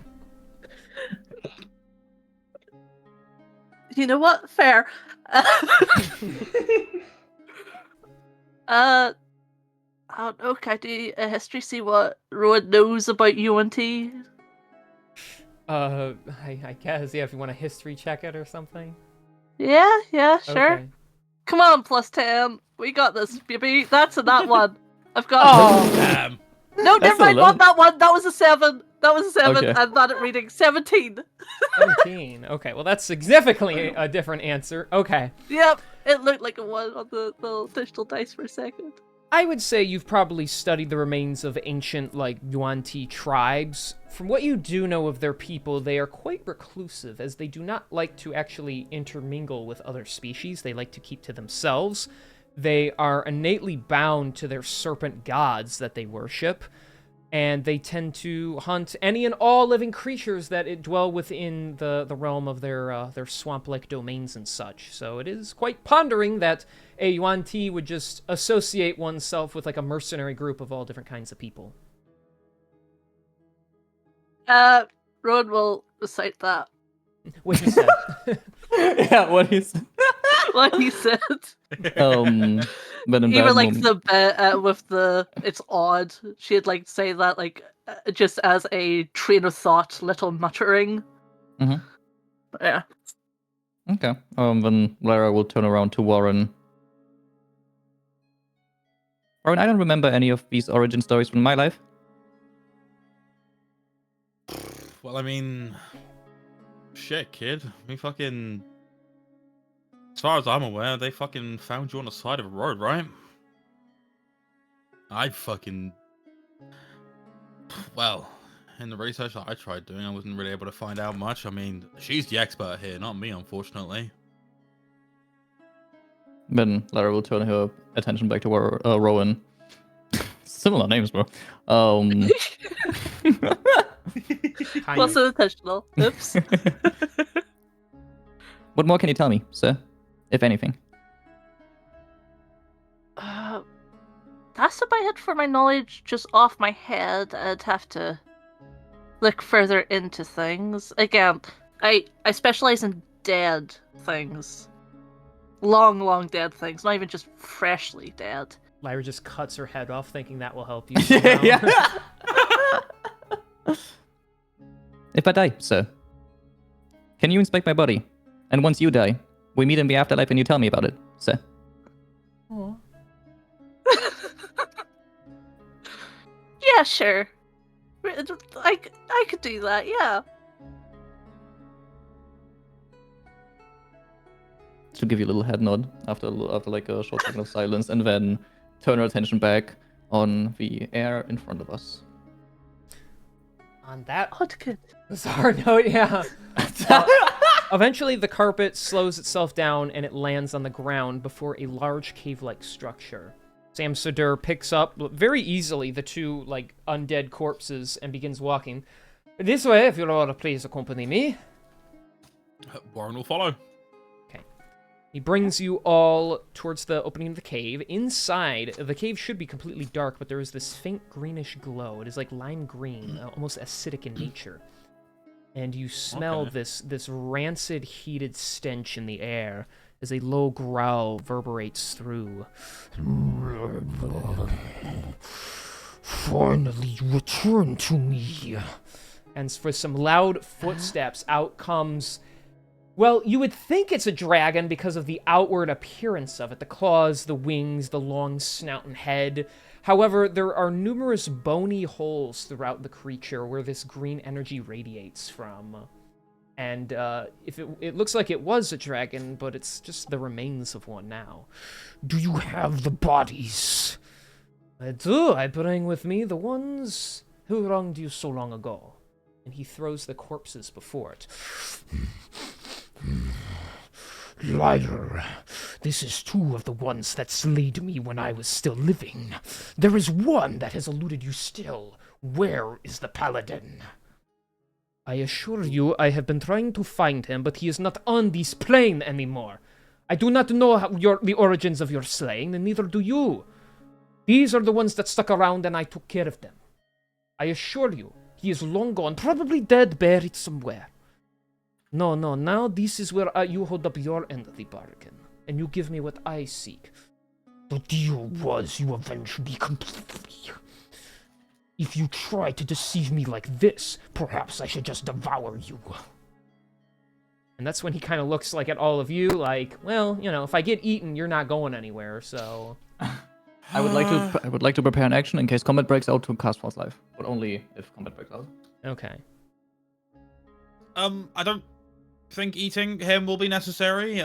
That's, you know, a bit rash, because if you eat him, then you don't get your missing person. Then I'll just find someone else to do the dirty work for me. Or better yet, as he said, that person is not on this plane anymore. What if, and I say pretty big if because I don't know if you're going to go for this, despite the fact that it's a really good idea,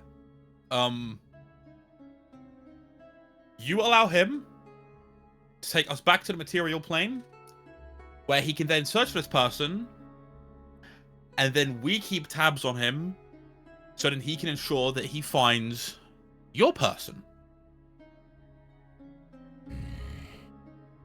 Well, go ahead and roll deception or persuasion, which one or the I would other. persuade this. Well, you're telling him the truth. You'll actually keep an eye on him as gun.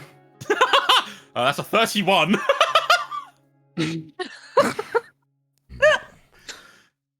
I do not even know you, strange creature. What? And he, like, thinks about it. What guarantee do I have you will uphold your end of things? Well, for starters, I don't want to die. That's a pretty huge thing. Second of all, I don't know what your capabilities are, and if I can, I want to try and keep you on this side of the plane, so doing whatever we can to try and appease you sounds like a good idea.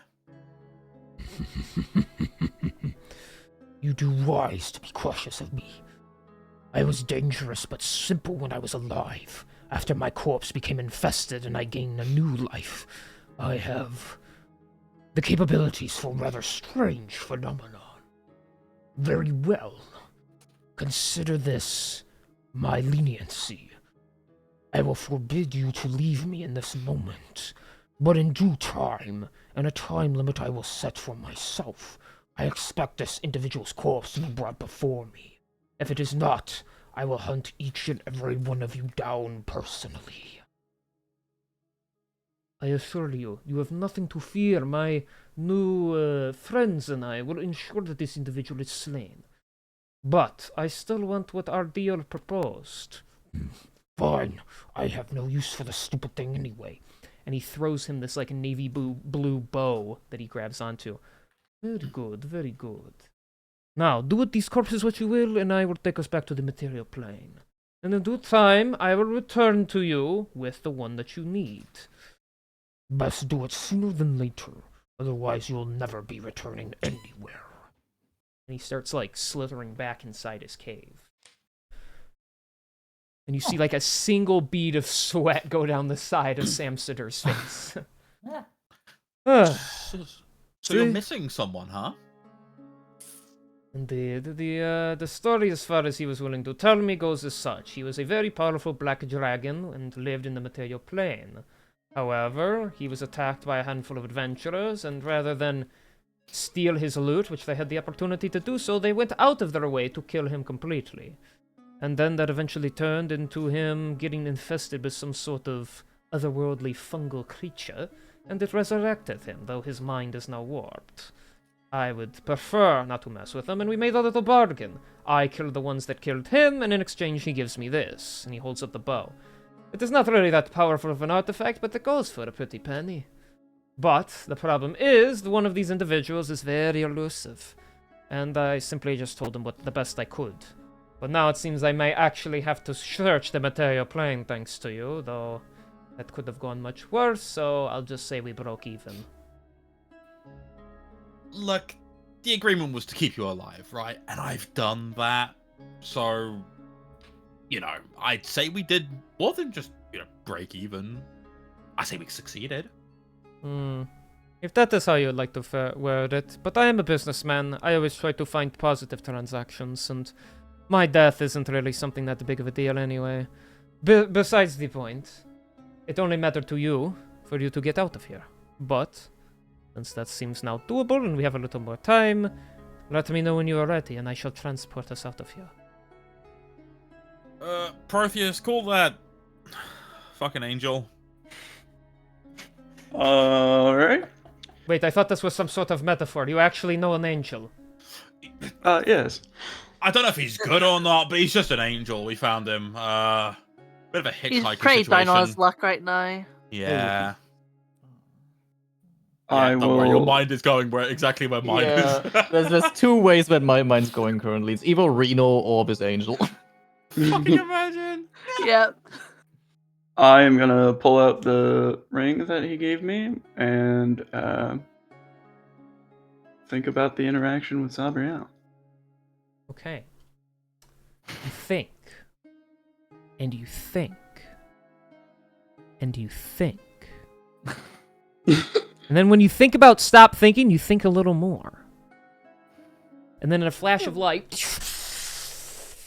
he lands next to all of you, still looking pretty solemn and angry, but he is there.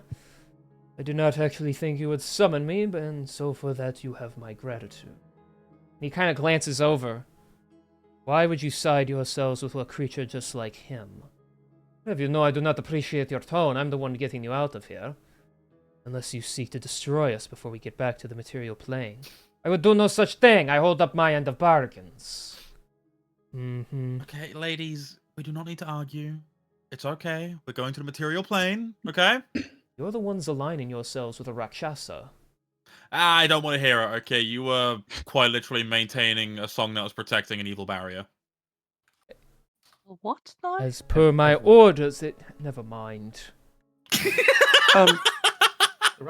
We've never heard that before, have we? Nope, he killed the mood. Alright, there was your chance for lore. You lost it. Very well, very well. Everyone gather around close, and I will make this as painless as possible for the angel. And he begins chanting and running his hands around in circles as the magical runes start to appear around all of you, and the vortex starts to swirl.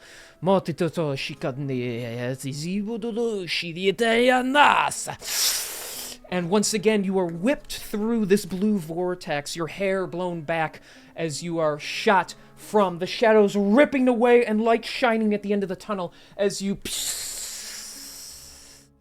reimagine yourselves in another world, in another city, where it is light and shining again. Yay! Let's go! Hooray! We did it, guys! We saved the city!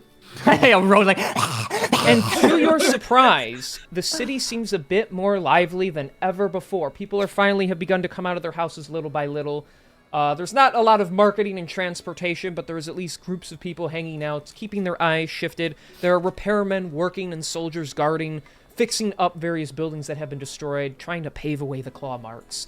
And, of course, the best part of it all, the Shadow Dome is gone, thanks to your efforts.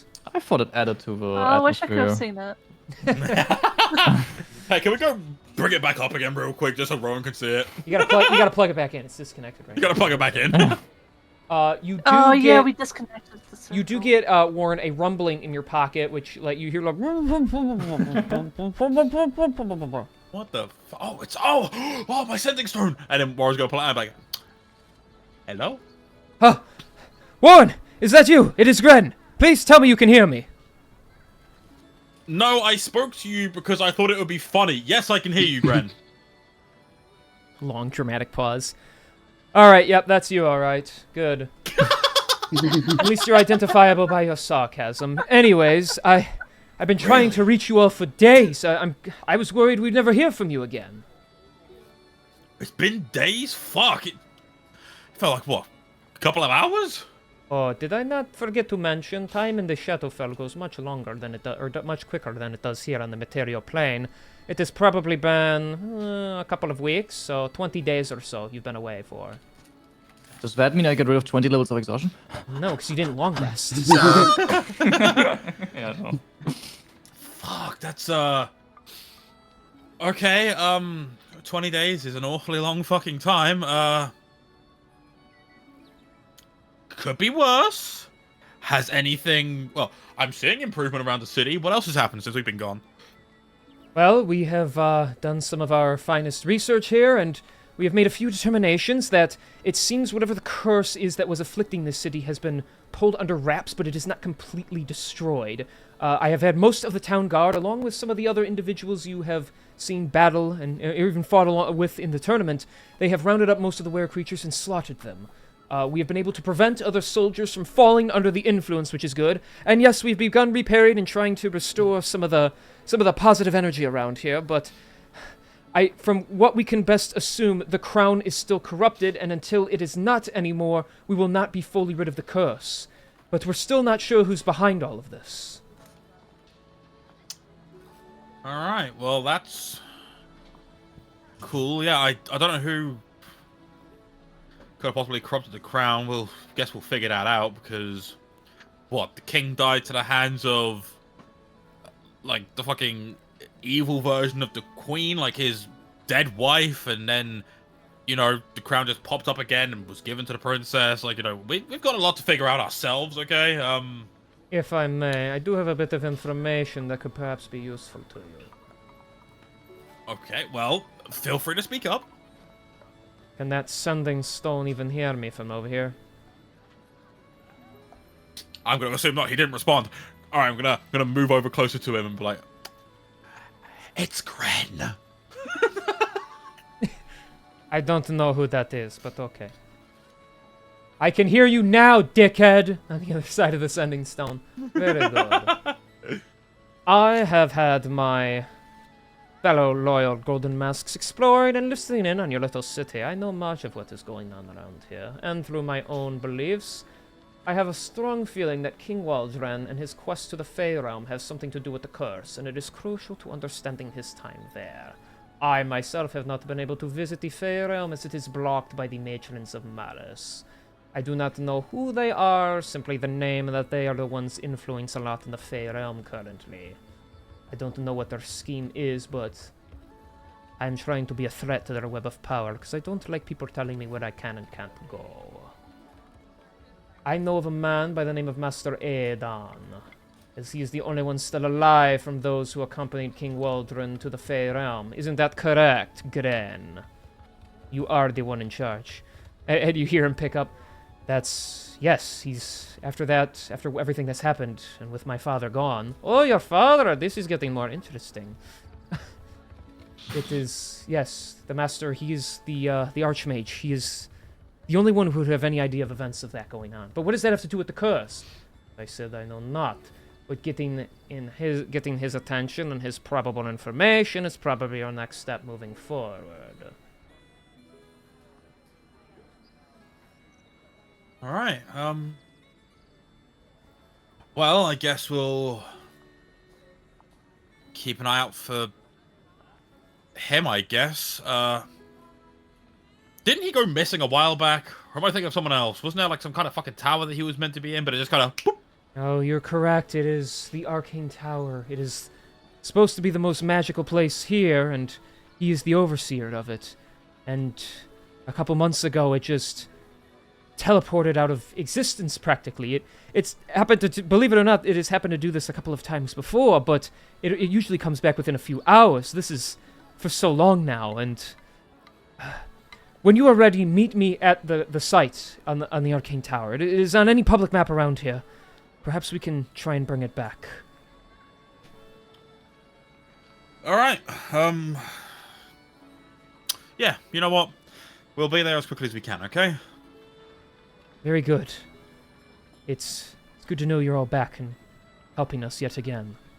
And the connection just, like, clicks. Clicks off. Aw, he's so sentimental. Yes, well, even though my business trades have been negatively influenced after all this, perhaps I will spend a little more time in Onidbur and keep an eye on your progress. You might prove to be entertaining yet. Don't watch us too close, buddy. You've got someone else to find in the meantime, okay? Yes, the Paladin. I will see if my network of spies can conjure something up for me. We'll soon see. Until then... do try to stay out of trouble, and then he just teleports away. Toodles. You brought a lot of people with you. just Sam's over there, heard. like, rubbing his arm. He's like, I'm grateful to you all for saving me, but I have to try and find my sister. Well, I wish you all the best. Safe out there. King, how much does a short sword usually fetch in this economy? Like 5 gold pieces. I'm gonna hand Sam 5 gold. Okay. And just pick yourself something up, like a dagger or a sword or something. Just don't let yourself get fucked up by evil shit or captured again. You won't be able to find your sister that way. He looks at the gold for a second and then, like, closes his fist around it. You already saved my life, and here you are trying to keep me protected, and I thank you for your kindness. I'm not much of a warrior, but you're right. I need to be able to stand up for myself, so I will arm myself just in case, and And then when I find her, I will protect her as well. May the gods bless all of you, and you be safe as well. And he's gonna... See you later, buddy. He's gonna run off until the rendering distance gives out, and then he just, like, pops out of existence. Damn. See, that's how you know he's not a main character. Yeah, the camera doesn't follow him for too long. Yep. And then I'm gonna go over to Zabriel. This is the material plane. It's probably been a while for you. Oh, only a couple 100 years and all. Oh, this... Basically how long we spent in the Shadowfell with you. So what do you think you'll do now? It is good to see this realm still thriving after all this time. I realize my people were wrong in wanting to take it for themselves. There was a reason the Supreme Being gave you all free reign of this land, and perhaps if I can understand that, then maybe he will accept me back. But I'm going to return to the high heavens and face whatever justice I must. Well, if after all this justice has been faced and you find yourself looking for some company, feel free to reach out, but just, if something bad's going on, like, maybe read the room first, you know? Would hate for you to walk in while one of us is dying, you know? That would suck. Just one Angel Ex Machina moment.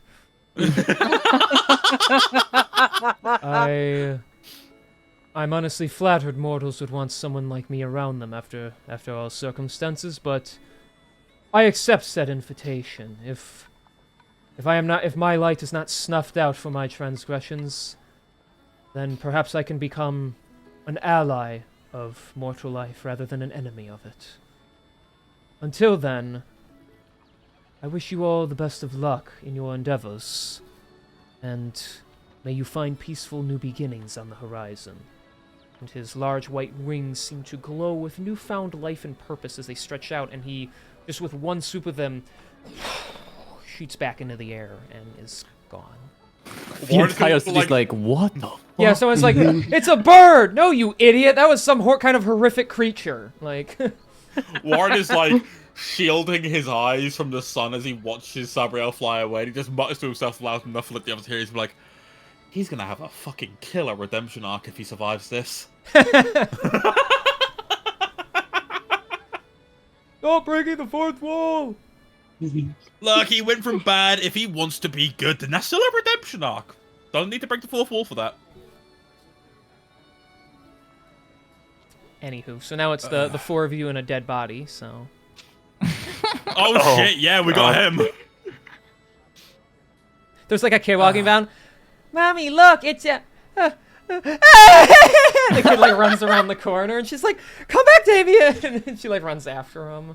And then there's like other people like whispering as they just watch you all stand around this dead Minotaur. Perhaps we should We should get him cover on the him ground up. as quickly as possible. Yeah, we should get him to the. We should get him back to Gren's base, and like, you know, as after whispering that, Morris look around like, "Hello, citizens. Yes, do not worry. He will not be dead for long. Hopefully. I wish you all a very merry day. One guy Enjoy throws the up in a sunshine." barrel as soon as you say he's dead. He's just like, I thought we were done with the murder. Oh, good heavens! We didn't kill him. He died protecting the city. Please know that. We are trying to bring him back, or at least give him a great burial. Oh, and then like several people start applauding his heroism. Yeah, as soon as you see? say That's he more like dies. it. Everybody, yeah! Incredible. Please return about your business. We are taking him somewhere else. Right, sorry. And the border starts tracking him away. Okay. Probably a stupid question, but where are we? Onenberg. Because she's processing everything that has just happened. She is in the material plane. She doesn't know where she was before she got to the shadow plane. She doesn't know what the fuck's happening with a mad crowd. Yeah, she wasn't We've in the just city, witnessed so... an angel fly away. Yeah. Really It's been exciting 20 couple hours days. for you, yeah. So yeah, we are in Onedbur. We are. I'm gonna look at the Sky King. What time of day is it? It's actually about 1:10 p.m. in the afternoon. So you see, oh, we don't have Joy here today. Damn. Joy can't post a picture. Well, he's dead. That's why. So. Yeah, he's dead. In game. Oh. In real life. And maybe real life. Well. Are you actually making something in paint right now? Can't you just do the bit? I'm scrolling up. Well, no, Sorry, I I'm have a question. I have a question for you. For you, King, specifically. Okay. Did our internal clock get messed up through all this?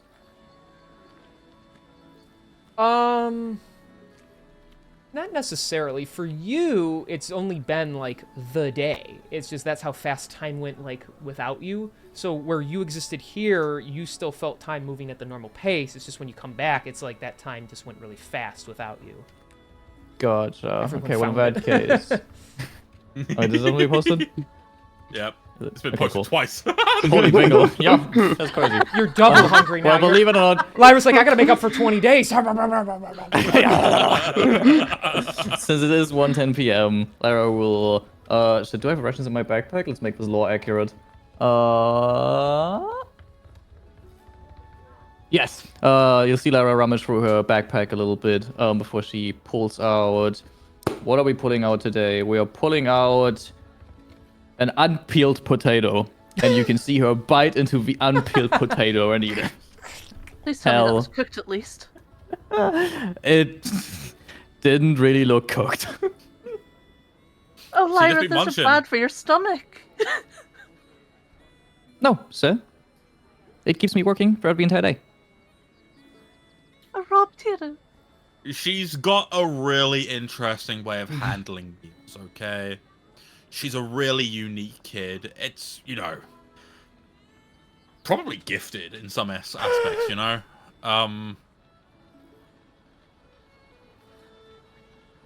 There's like a spectrum to her talents. What? What?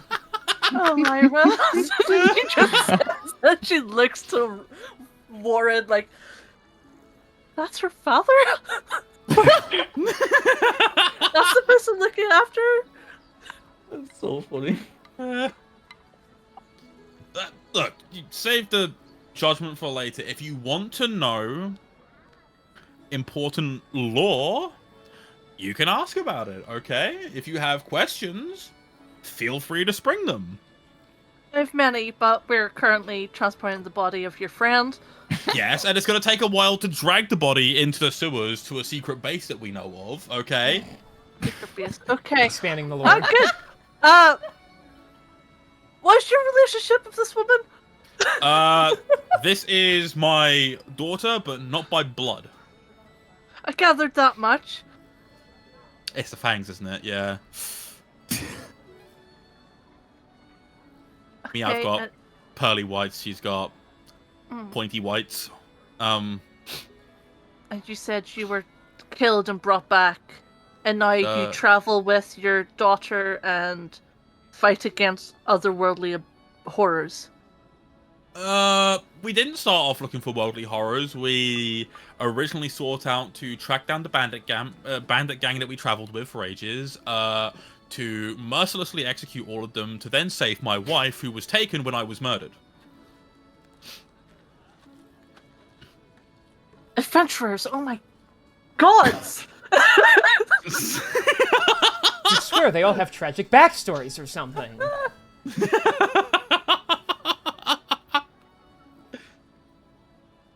It's so funny because I just got a comment in my chat that just says, "Warren, drag me towards the tavern and pour ale down my throat. It might it might heal me."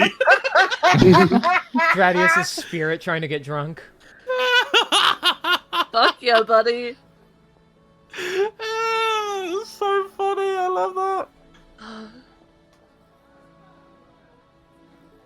I think that's enough questions for now. I think I've heard as much as I can handle today. Are you sure? Because there's still so much going on. There's so much to learn, so much to see. The Shadow Dark was easier to digest than all this. If it makes you feel any better, our upbringings were kind of arse. That's pretty cool, right? Like, I mean, as adventurers, like, you know, bad childhood, it kind of just runs into, like, it's kind of in the business. What was your childhood like? You're really asking me that now? Yes, come on. I barely know anything about you. Spill the tea, sister. Come on, share something. He's still dragging Dradius, by the way. Yeah, He's dragging just Gradius. walking as Gradius is being dragged. There's some fur coming off. He's gonna have like part of a shave on one side of his body when it's over. Oh my god. Well, my parents were brilliant scholars. Divorced, right? No. No? Great. Your parents were together? Yeah, great in their field. Okay. Enthralled themselves in their work, maybe to the point where they shouldn't have had a child. Parental neglect. Okay, I knew there was something. You're so funny. I've been told. Well, now I feel if I tell you anything, it's just gonna come into that whole adventure stuff. I'm an adventurer, not adventurer, she says as she like gestures to you guys on the last one. Well, you did just leave an evil domain after helping us kill evil stuff, so you are an adventurer now. Unfortunately. Just a second, my brother has messaged me. Telling me to shush a bit. Good. Can you STFU real quick? Sorry. Yeah. He did knock on my door and like come into my room and tell me to shut up. So that's So he doesn't mean it yet. Love Until that. he does that, he doesn't mean it so. yet. You have a point there. Sure. Well, my family, again, as I said, brilliant scholars, shouldn't have had children.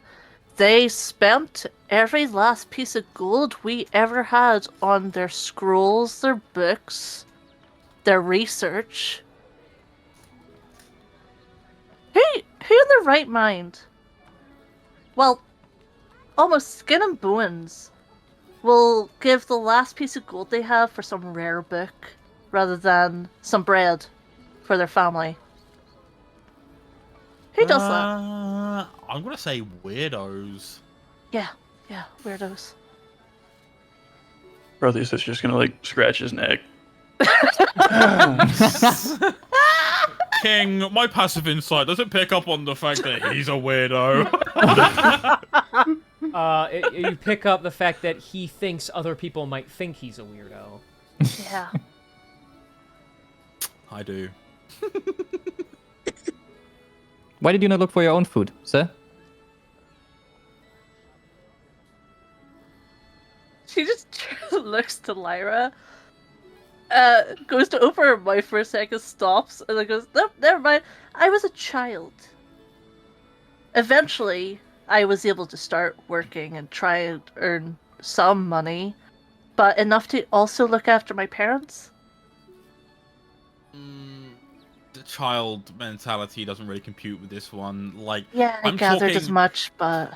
I'm talking this one, like when she was about the height of like, I want to say like my thigh, maybe a little taller. Like, she was actively like chasing down birds and shit. Yeah. For most people, that's not how it goes. See, Lyra, we're cool. Of course, Warren. Yeah, see, she agrees. Because I said it. She'll agree with anything I say. It's... I own my shit, Warren. Yeah.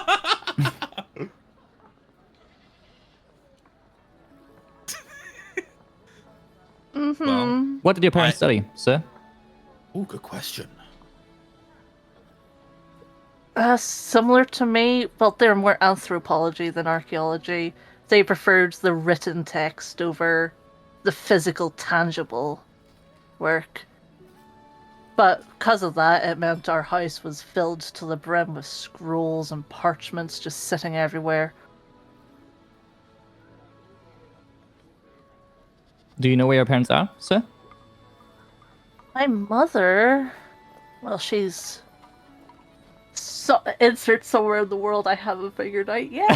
Is somewhere in the world not lore written? Yes. This quest line Yeah, is currently yeah. locked. Please try again. Okay. I will revert to other questions after. Yeah. Yeah. My father, well, he's no longer around. Eventually, it was bound to happen. Their lovely treasure trove burnt down one night. Left a candle out, like idiots. It completely broke him. It broke her as well, but him more. He couldn't handle it, died, and now... I have her just in a home with... Yeah. Her mother's in a fantasy nursing home. I send her money every now and again, which I should do soon. It's been 20 days.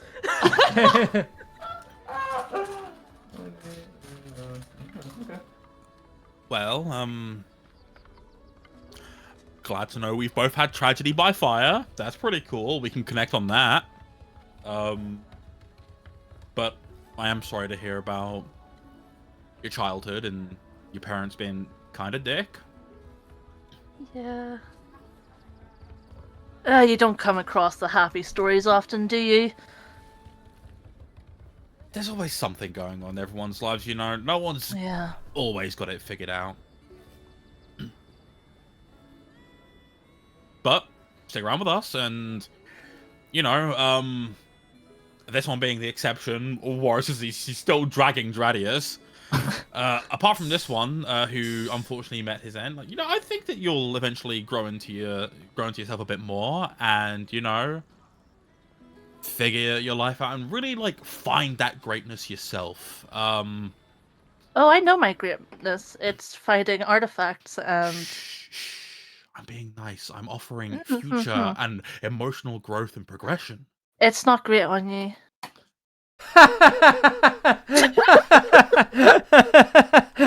She's only seen you be a bullying man-child. Damn, you got Nah, reverse she's real as hell for that. Damn. Damn, no, she's right for that. I appreciate the sentiment. Look, And- all I'm saying is, despite that attitude, which, by the way, fuck you, everyone finds something worth striving for. I mean, shit, I'm married. I've got this fucking girl in my life as well. Like, you know, everyone finds something worth fighting for, and everyone finds something that makes every day better. So yeah, I might be a bit of a man-child, as you fucking say, but what I speak is truth. Can't deny that. Thank you. You're very welcome. Now grab his fucking ankles. I've had enough of dragging him by myself. Yes, I could. Okay. There's like a scratching sound as his horn grates against the ground. Just. Could have just asked instead of having me, you know, us have that emotional moment. His flatulence is coming out. You know. Oh. Lara will turn around to Protheus. What about your parents, sir? I don't know much about them. I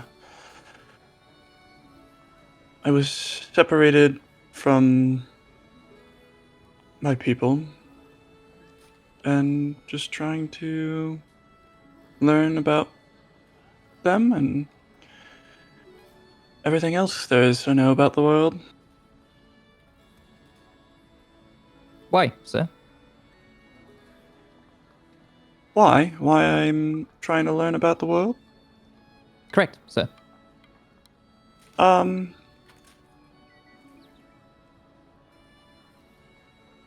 It's a good question. I don't really have a reason for it, but I've always been enticed by the knowledge that's out there. Just something fun to do. That's right, Giraffe. Write that backstory before our eyes. Yep, it's all in my brain. It's all in lay head already. We're gonna pull, I'm Everyone's getting my just shotgun, and nodding we're in gonna pull agreement, something out of like- you. So Spitting facts. give him depth. We care. Would you say that is your purpose, Ben, sir? My purpose. I'd like to find my people, and I was split young enough from family and friends that they should still be alive, unless something tragic has happened, but that is for future me to find out, once I do find them. And she'll give you a head nod and then focus on walking rest of the way. I do have a question for you, Lyra. I was gonna take a drink.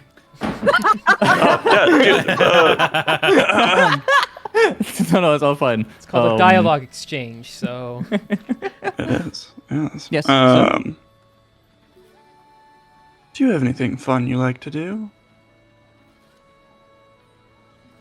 I fight a lot, sir. Just fighting is what you do. Yes, sir. You've never taken a look at any fun activities, sports to do around the town? She does read. She does Correct. read. Oh, reading's good. Reading is very good. It's a world of possibilities in a book. Agreed, sir. Some of these stories are creating images in front of your view when you read them.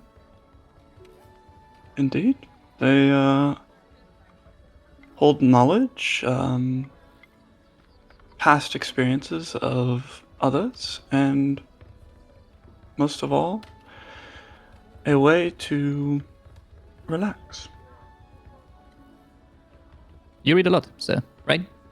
I read most of the time, yes. You'll see she'll pull out her backpack. And she'll take out. You know what? I'll roll a D4 to decide which book she'll take out. What is that? First one? Alright. You see her taking out a book with like a minotaur on the front and a. I think it was a dragon, right? Yes, on the cover there's a fantasy, like, well, a fantasy book in a fantasy world, you know, like a story book. And the book is called The Horned Warrior. You can see like a minotaur and like a dragon on the front, and they seem to be like inside of some arena. I've read this book a lot, sir. Maybe you will find joy in it as well, and she'll give you the book, and I will just a bit on your own time or whenever Protheus is interested. He can read through. I just have like a small synopsis. It's nothing crazy, but this is one of the books that she will pass to you. That you know, yeah, she gives you that. I've read it a lot, sir, and I don't believe I will be reading it anytime soon. However, I asked to return it to be returned in 7 days. 7 days. Correct. sir. Librarian Lyra. quiet, sir. Whoosh. Don't make me ask you again. She'd be terrifying. Yeah. I'll read over it. Is this your favorite book, or?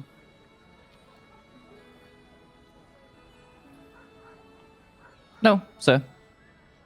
I believe my favorite book is called The Jade Keep.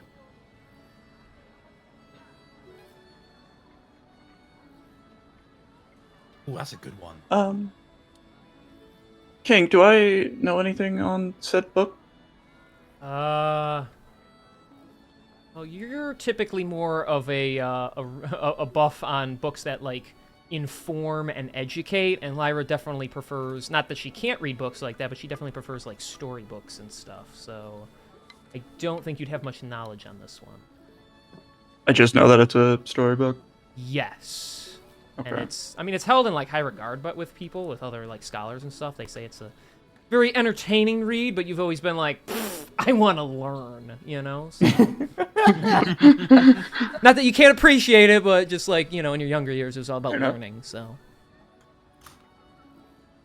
Well, Lyra, I hear it's a good book.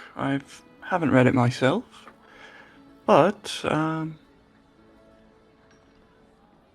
maybe we can read something together sometime.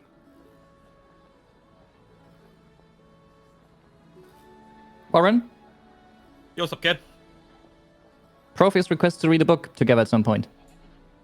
Requesting for That's allowance? Fine by me. Yeah, that's fine by me, kid. Like, you know, it's important to expand your horizons through reading at times, you know? And she'll turn her head back to Protheus. Yes, sir. At some point we shall read a book together. Book club. That's how this ends. You guys don't buy a building and run a store or anything. You form a book club. Book club.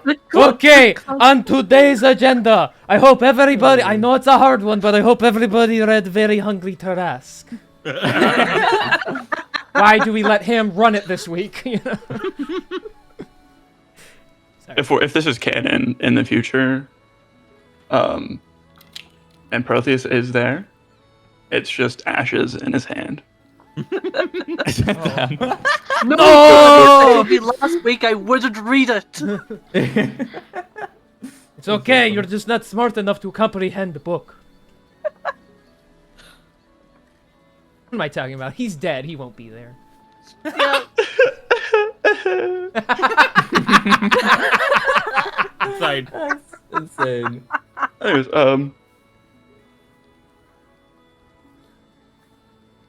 well, let's look forward to a prosperous future, and hopefully nothing else happens.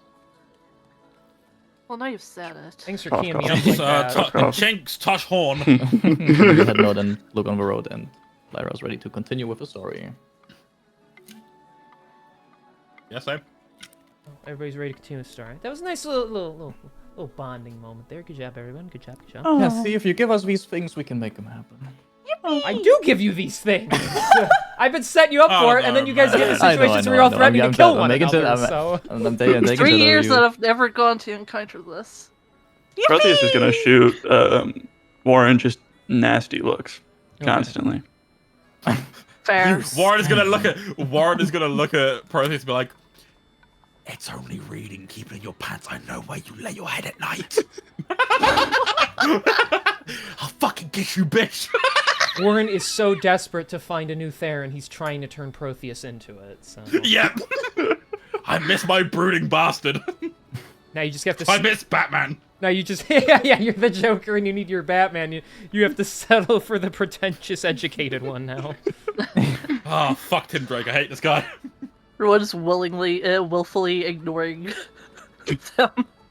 As you just drag the corpse in your hands. Yeah. Is that guy dead? You hear someone say off to the side. You died a hero! You don't Oh! leave him alone. Well, God's bless him then. He just falls. He just believes you. Bless him, man. That's so funny. So you guys are going back to the bunker, right? Mm-hmm. Okay, so you head underground. They just let you in at this point. You don't need the password anymore. They know who you are. And you drag him down the tunnel. Another guy comes in and like helps you get him there, and they just drop him off in like a corner somewhere. Gren's still sitting at his desk. There's actually a lot less people down here now because they seem to be going more and more to the surface once again. He is writing away at documentation, and he even has like someone put like a royal robe around him, and although he keeps like trying to shrug out of it, like he wears it, and he sees you all. Ah, there you all are, and you. Wow, it's been 2 weeks, and you all look the exact same. You age gracefully. Yeah, that kind of happens. We were only gone for a couple hours for us.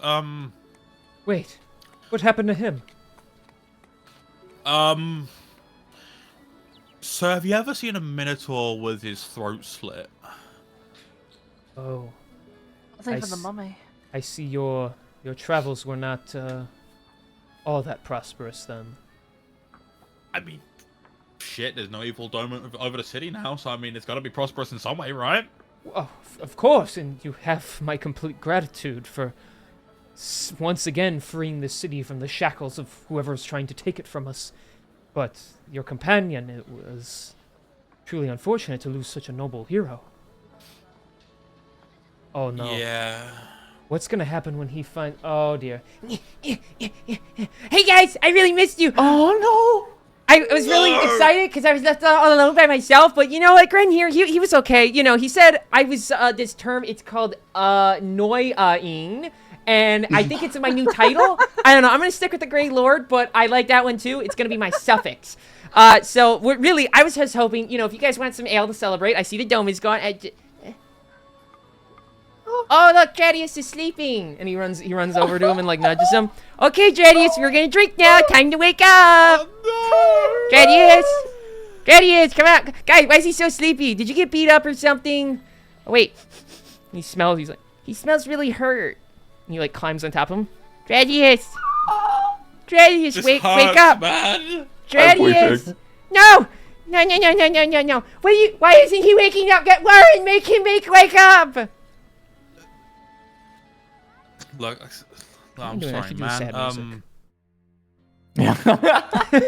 It's just a sudden mood shift. he's like jumping on his back. Wake up! Wake up! Look, he unfortunately did die a hero, but we are trying to find some way of bringing him back. That's why we brought him down here to Gren, hoping that Gren at least knows someone in the city, right? Hopefully capable, strong enough to bring him back, right? Well, yes and no. I do and I don't. It's right. Okay, Hang on, everybody, calm down. He just needs mouth to mouth. No, I don't think your lungs are capable of doing it, man. He's blowing into Dradius's nose. Live! Live, I say! Live! And then he gets like dizzy and he falls off. It's not working. Look, if your answer is yes and a no, then that's, well, kind of dick, but it's better than nothing. It's Master Aiden, the one I need you to find. He's the only wizard in this city who has the magical capabilities of even transcribing a spell scroll of resurrection, or perhaps he himself knows one, but our city has never been one of vast magical growth. He was the wisest and the teacher of all. That no one is of that caliber besides him, and with him missing and all, I'm afraid we can't bring your companion back until you find him.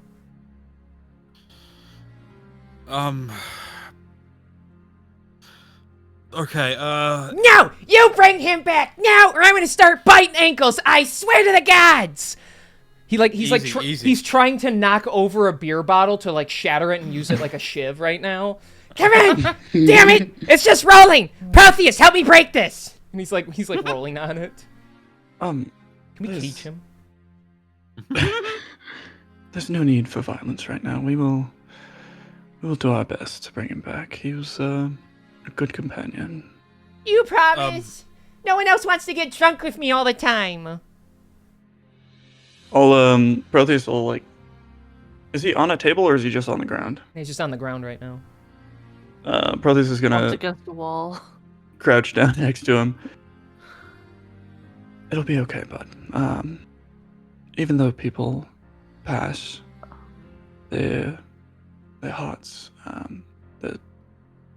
what they did in their life, will stay with us. But we are going to work with Gren, and all of us are going to try and bring him back. Okay, if you say so. You could be a poet, by the way. After a long time of reading, you tend to pick up good phrases to say. Yeah, I know some pretty good ones too. Like, hey, barkeep, give me another one. And, you know, is that cheese I smell? So I could probably write too. You probably could. There's probably an audience for that. Roll deception. Fuck. Oh, you used your heroic inspiration already earlier. Fuck. What is my deception? Where's deception? Because I know you don't really mean that, so I'm not giving you persuasion. Damn it. Where's deception? It's, That's a 7. Rathaniel will remember that. Yeah. I'm Yeah. sure. Rathaniel. Yeah, he's Rathaniel the Grey Lord. Yeah, I'm sure that probably people might want to read that or not. And he like grabs his tail and holds on to it.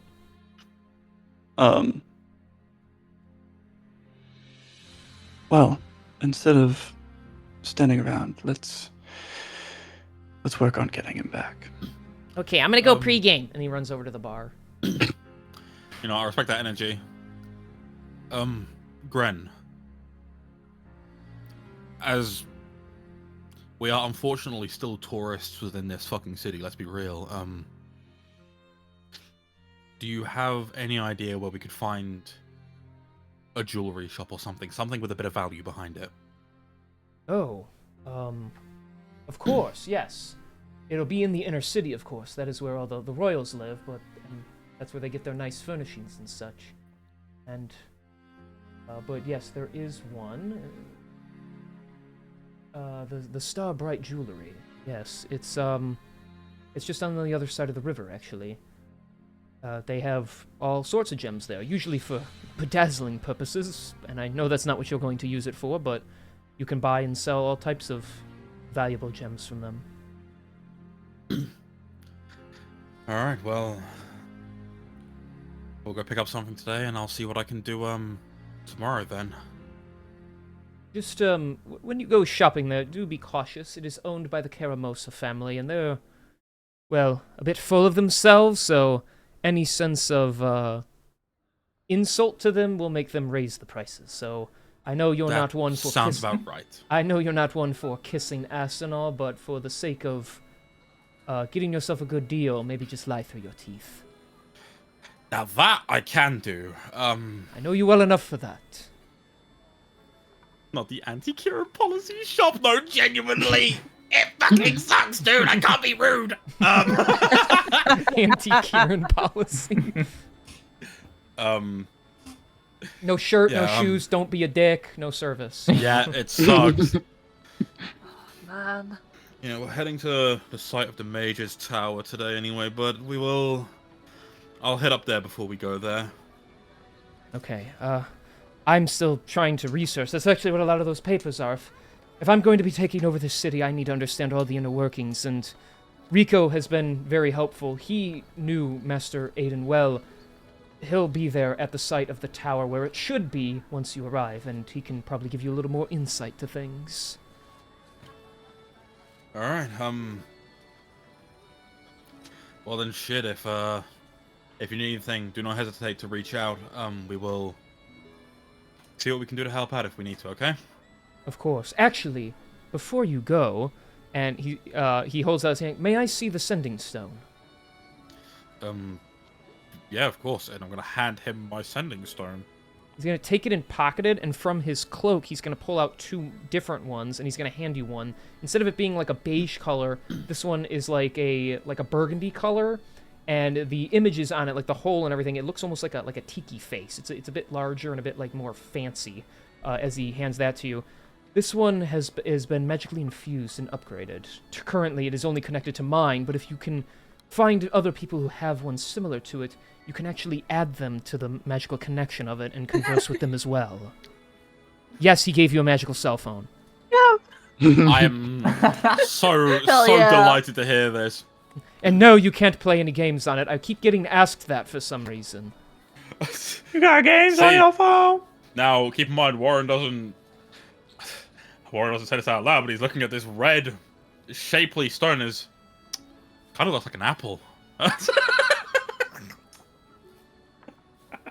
It was base. Burgundy, actually. Burgundy, and it looks nothing like an apple. I don't know, man. You look at you see some weird apples. What? At least make the things make sense, you say? Yes. No, I never, fucking... never. I'm embracing my character to the fullest. I've got a 9 intelligence. I know what I'm talking about. Where the hell? It literally... Hang on. It literally... None of these... It literally looks like this shit. It is not an apple in any way, shape, or form. Now, to be fair, Right, the most like, left send a one can be... picture. The most left one can kind of... It looks like that the I middle can- one. All right, shush. So... Okay. Like, all I'm saying is that looks identical. Like, that middle one looks almost identical to this, okay? That's all I I'm will saying. fucking stab you. Don't forget, the quicker you start campaign 5, the quicker this will be Yeah, over. like I'm saying. It will never be over. He'll keep making the jokes. Yeah, real. He'll just make them out of character, and then I really can't be mad, so... It's Well, never that- over, Hawk, okay? It never ends with him. I love him, and I hate him at the same time. I have that gift. Oh, who do we hit? Okay. Yeah. Is that a banana? Yes, it is. I'm glad you know, Julian. Holy shit. Orange, This you is glad actually I a really- didn't say apple again? This is Yeah. actually a really red carrot. A carrot? A carrot, bro. That's what it trigger is. word. No. But yeah, upon pocketing the new sending stone, Warren will look at Gren. Well, extremely thankful to get this upgrade. I don't know what we did to earn this, but very thankful.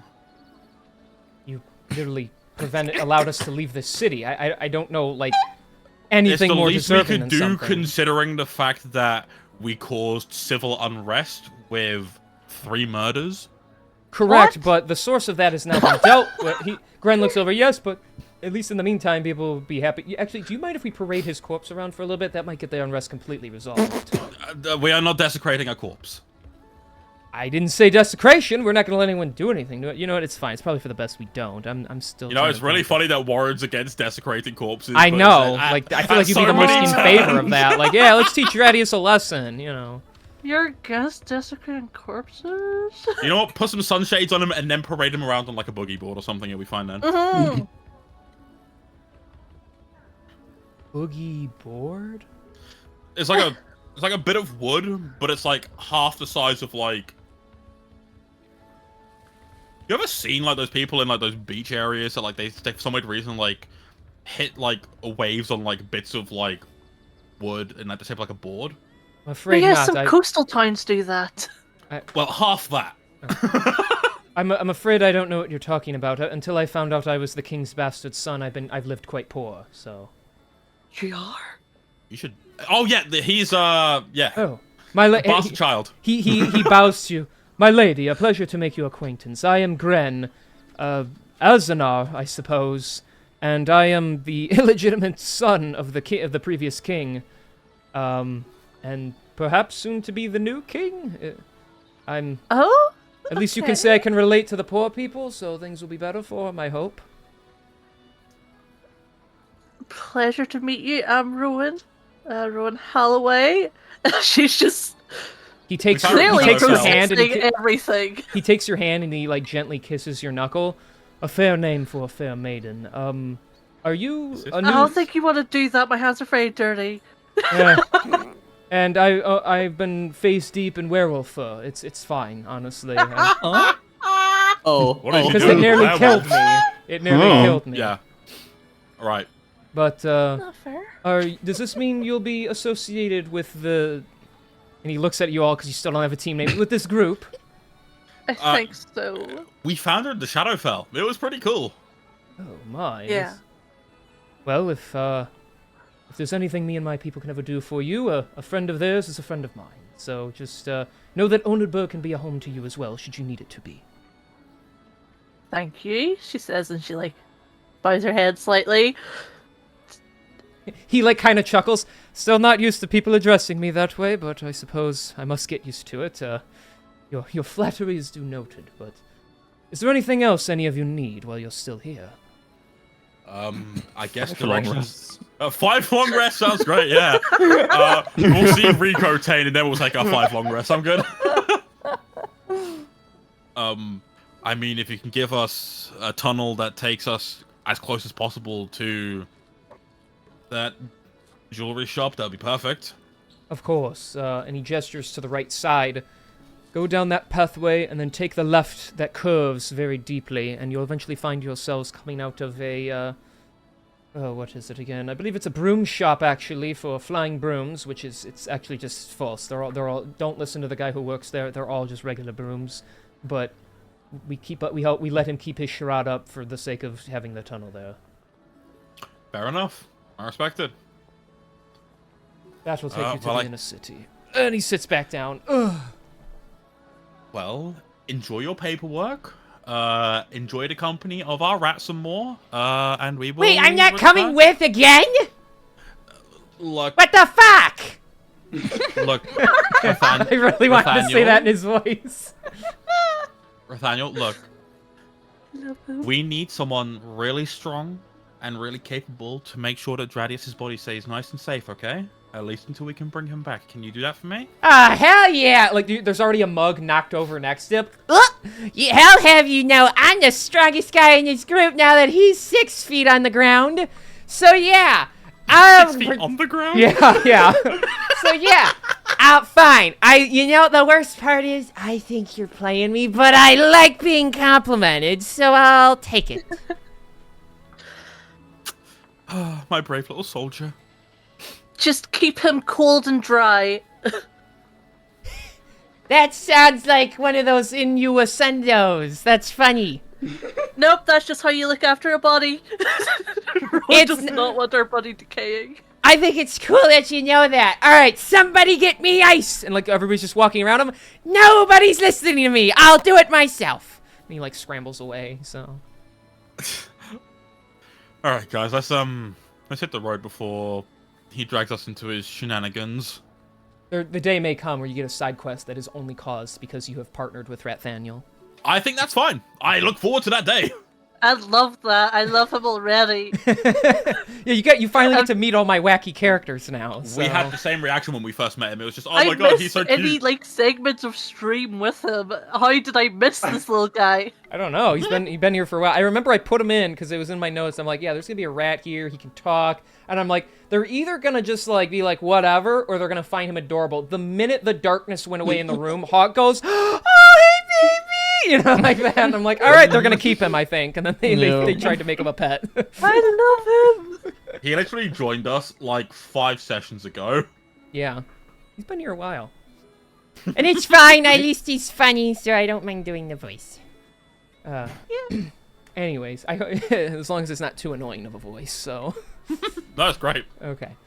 Then yeah, are you all gonna take that tunnel? Mm-hmm. Okay. So, yeah. Don't worry, it's not a secret No. tunnel. It's an obvious tunnel. Obvious That's fine. tunnel Terrible. to the inner I'm chewing city. cardboard. Super, You're super, chewing super cardboard? obvious. Okay. Yeah, I'm chewing cardboard. Oh. Fair enough. Oh, Quite rice tasty. cakes. Nice. All right. So you take some stairs going up, and then out through some cellar doors you pop, and there's a lot of brooms around you. Hey, hello everybody. Are you here to buy some flying brooms? Very good discounted prices. Send you wherever you need to go. That sounds absolutely fantastic, but we were only really hoping to use the secret door. Oh, yeah. Fine, but if you see anybody, please let them know Charles Zeman. He and the Flying Broom Emporium, we sell the best flying brooms around. Right on, yeah, I'll spread the word. Okay, have a good one. He gives you, like, finger guns. He's just like, hey. And Warren is walking out. Okay. You're all walking out. Yes. The inner city, a lot of the royals still haven't been around, but there's a lot more guard patrols now, and some of the... you see some vegetation is being replanted, old burnt trees are being cut apart and dragged away, and seeds are being planted as they try and restore the landscape and stuff. And they're fishing corpses out of the water, which is nice to see, too. Is it really, though? I mean... There are children present. I mean, it smells better now. Okay. And eventually you see a very large glass-like, well, it's not all glass, but mostly glass building called Starbright Jewelry. Okay, well, I'm going in. Okay. There is... I'm gonna follow very closely to Warren. Okay. Follow closely. Can you not grab my ass while I'm walking through this door? What the fuck? Sorry, I was I sever his hand. voluptuous. He's just going with the bit now and squeezing you. Like, there is a there looks to be a like partially scarred up red half dragon kind of just standing like on the inside of the door, kind of nods as you walk in. Welcome to the jewelry. Does anyone know why did the old man fall in the well? I guess because he couldn't see that well, am I right? You know it! And he gives you like a little tap on the shoulder. All right, you're all right in my book. Come on in.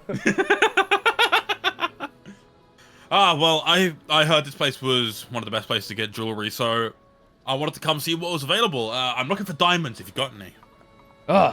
Well, I am colorblind, but I would recommend talking to the lady at the desk. Madam Karamosa is most helpful. Fantastic. Well, that's who I'm speaking to then. And then Warren will head on over. You just want to take bets on whether or not he pisses her off? No. Lyra, he does stop you and he goes, "Hey, young lady, why don't skeletons ever go to the Lucky Leap?" I don't know, sir. Because they have no body to go with. That's a good one, right? Their skeletal body is a body, sir. Well, yeah, but like, you know, they're dead and they couldn't move around with it. You know, because it's like the body, you know, and they have like some body. You go with people to things, and they don't have a body. You get it, right? That doesn't make sense, sir. And she'll keep walking through to get to Warren. Ruin's laughing, but not the joke over this interaction. She walks in, but it does make sense. Wait, does it not make sense? Hang on, I gotta look at my book. And he pulls out his little joke book and starts flipping through the pages.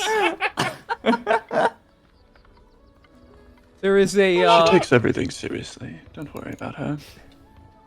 Oh, maybe I have a joke with the word serious in here. And he starts flipping through it. So. That's so funny. There is a an older woman with like very elegant looking white hair as she sits there with her glasses and her long flowing blue gown. Never mind, Drazius. He is a special kind of employment, but he makes for good security. And she kind of like looks you all like up and down. Right. How can I help all of you? Do you need to know do you need to use the bathroom or something? Actually, no. I heard that this store was one of the best places in the whole city to get jewelry, and I came to pick up a diamond. Oh, well, and she like straightens up a little. That is correct. Yes, were you looking for something for a ring or something a little bit larger? Something a little larger, something that I could really give to someone and it could just scream, "You mean the world to me," you know? Oh. Well, and she kind of like pulls her like her top a little closer to herself. Oh, quite the romantic you are. Then, yes, one moment, let me see here. You'll want one of our, in-your-face kind of diamonds. Nothing too subtle, a little bit flashier, something with long, hard edges that you can see your reflection inside of. How about this one? My budget's about 600. Oh, you want one worth 600? Yeah, that'd be lovely. Of course. And she like is looking through this like glass cabinet as she like unlocks the door. Oh, Mr. Big Spender, here you are. Why don't you take a look at this beaut? And you find a very well like shaved around diamond, and it is roughly the size of like your entire palm. Wow, this is absolutely breathtaking. We come by the very best here. We have professional miners working for our family. King, based on looking at it, can I kind of get an estimate of what the value would be to see if I'm getting like bullshit here? Like, can't really roll for jewelry. I guess. Oh gosh. Make an investigation check, I guess. Oh, D&D doesn't have jewelry lure. Wow. Ooh, that's a 19. 19. Okay. I mean, the diamond isn't like hollow. It's got some very big heft to it. It does have those long, flat edges where it's not like completely picked around or whatever and awkward looking. So not only by its size does it hold value, but by the way it has been carved as well. You could assume it's roughly worth, about 600 gold. So. Wow, yeah, this is perfect. This is exactly what I'm looking for. Thank you. Wonderful. And I'm gonna slap 600 down on the table. Oh, wonderful. Oh my. Oh. What? Great. Consider it a successful business transaction. Oh, do you mind signing the check-in board? We just like to have correct processing here. And she just gives you like a little clipboard with a paper on it and a quill to sign your name. You don't have to use your last name. We're just first name based. Can I give it a read over first to make sure I'm not signing over my soul to some kind of she-devil? Yes, it is fair of you to have that concern. Looking over it, it simply just says today's current purchases, and there's just some lines. There is a Jeremy, there is a Renfield, there's a Mrs. Smith, as she just wrote it, apparently. There's some lines. Next to you, or right under it, there's a blank line, and the next to it is just one diamond, assuming for your name. There is nothing written on it, contractually, not on the backside either, so. Okay, yeah, Warren will just fill it in with just Warren W. Okay, she takes it back. Thank you, Mr. Warren. Also, just out of a personal curiosity, would you be interested in selling us your soldier? Soldier? Yes. And she gestures soldier to Lyra at your side there. Look, I know you very likely mean well, but I am not in any position to be giving up my kid. No way, no how. Oh my, your kid. I was unaware you were a parent. Forgive me. It's just that, poor Lysenia, she wishes to, have a companion to duel with and all, so. Yeah, don't I know that feeling. But no, unfortunately, I can't, we're basically inseparable, and it would probably break her heart if I left. Oh, of course, I would never want to break up a family. It's quite all right. I will just contact that very pleasant Eladrin, and perhaps he can give me another one. An Eladrin, you say? I suppose, yes. Handsome fella, a bit of a scar on his face, golden hair. Oh, you seem to know him. He's quite the charming fellow, isn't he? He can be, yeah, he really can be at times. We're actually really good friends. I've heard he's got some kind of business outside of town. Looking to see him at some point. Do you know if he's staying local? Oh no, he only visited for the day. He was around with some of his people. They were all wearing their green cloaks and stuff.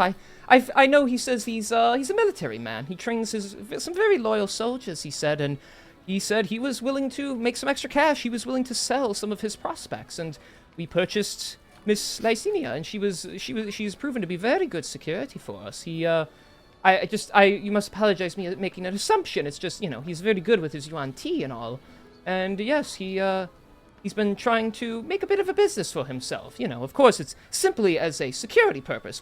We wouldn't ever deal in something like slavery or anything, but she's quite loyal and very helpful around here, and all she needs in exchange is a wonderful place to sleep and some food daily at roughly about 1:10 p.m. for some bizarre reason, as strange as that is. But regardless of which, we accept her for who she is, and she protects us and our wares here. She even stopped a bandit the other day. But yes, Mr. Urak, that was his name, yes. He was very kind and seemed to be trying to grow some sort of business military enterprise of his. I don't know what you young people do these days, but... Oh, he's always cooking up something. But you said that she was a yuan tea? Of course. Would you like to meet her? Yeah, that would be wonderful if possible. Oh, dear. Let me go see... Honey! Only if it's not a bother, of course. I don't want to impose. No, she might be interested to see one of her own here. Honey! Yes, dear? Is Lysenia out there?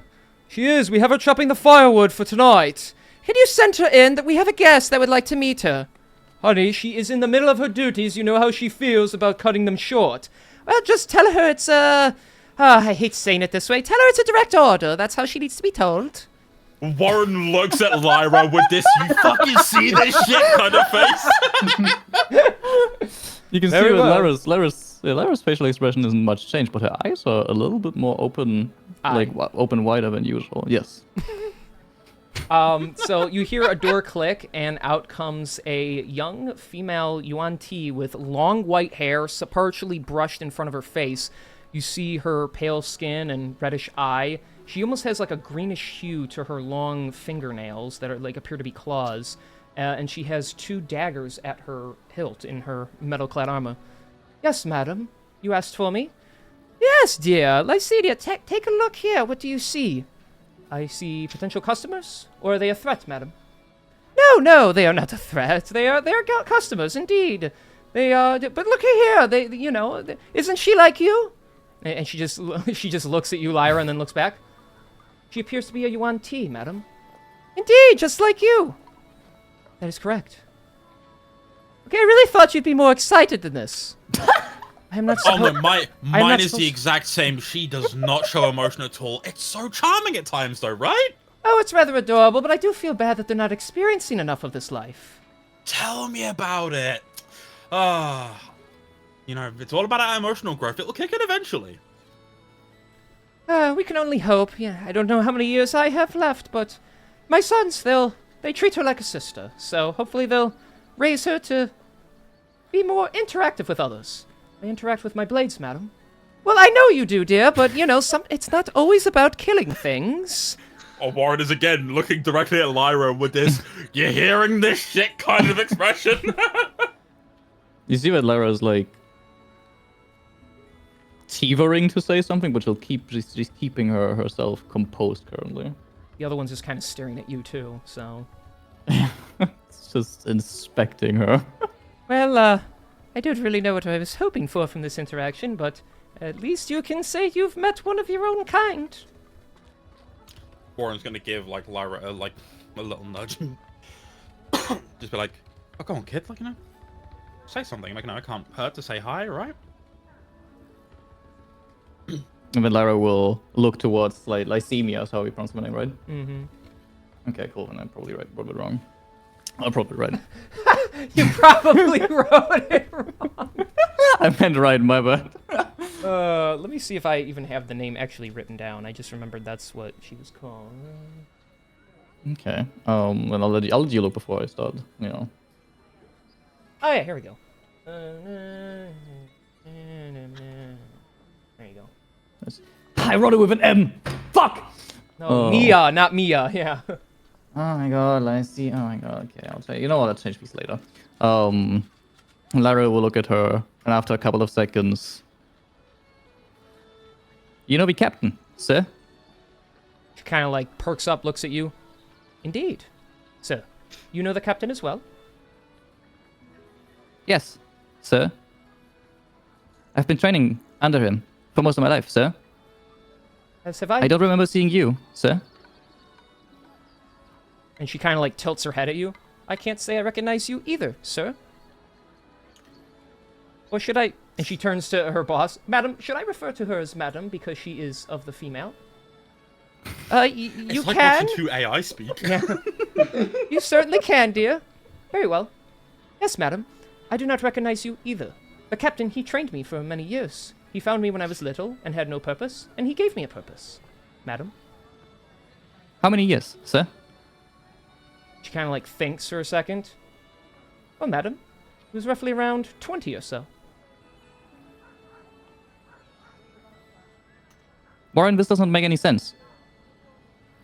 Yeah, this isn't making sense to me either, huh? I hope you don't mind me asking, Lycenia, but, whereabouts were you held up? Because we know, the captain from just outside Alacara. Oh.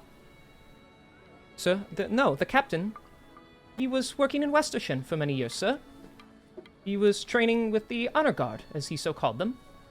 And together he built up his forces. And then together they led many great victories. And then he found me and trained me up. But then he was told by Mr. Stryker, sir, I believe was his name, to get rid of me. Interesting. Okay. First and foremost, When was that, sir? Ooh, good question. Can't seem to remember, madam. It was many years ago. Madam, how long have I been working for you now? Oh, look at that. She's finally not tracking everything. Let's see. Well, I don't like saying I purchased you, more so adopted. But that was some 12 or so years ago, I believe. Maybe even a little more. Oh, there is your answer, madam. How long have you known the captain, madam? My entire life, sir.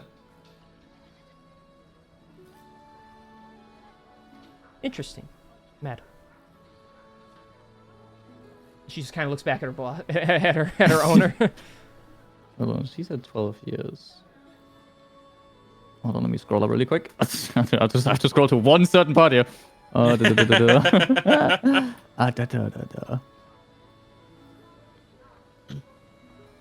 You said 12 years ago, sir? Something like that, yeah. It's definitely been over a decade, give or take a few years. We've had her for a long time. She is just a dear to be around. You don't need to compliment me, madam. Oh, I know, but I like doing it, and you know I like doing it. I suppose I do. Warren? Madam. Yo, what's up, kid? You notice something? I believe the captain used the time when you were assigned to me to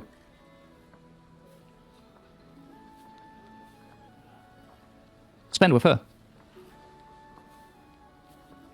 Interesting. Wow, yeah, that certainly makes sense why he was a bit more absent during that time. Shit, yeah, by the gods, wow, okay, yeah, I was not seeing that coming today. I'm shaken by that, huh? To think that we just had no idea about you, that's insane. But it is a pleasure to meet you. A pleasure as well, as I'm told to tell people, sir. But am I supposed to know of you, sir? You do not seem familiar to me. No, again, Alakara and you being so far away in Westershin, I have no relevance I towards your trained under the story. captain before you, sir. And she looks up. Oh, you are what he called the first, then, madam. No, sir. He called me Vermin or Fang. I was never called the first, sir. I don't know any of those names. Those are the terms he used for me, but simply little different. He used a different tone with me. His were usually much For harsher. you, sir. Indeed, madam. I was referred to as Fang when I did good things, and I was referred to as Failure when I did bad things. And for some reason, I believed it best to be referred to as Fang rather than Failure, madam. I agree, sir.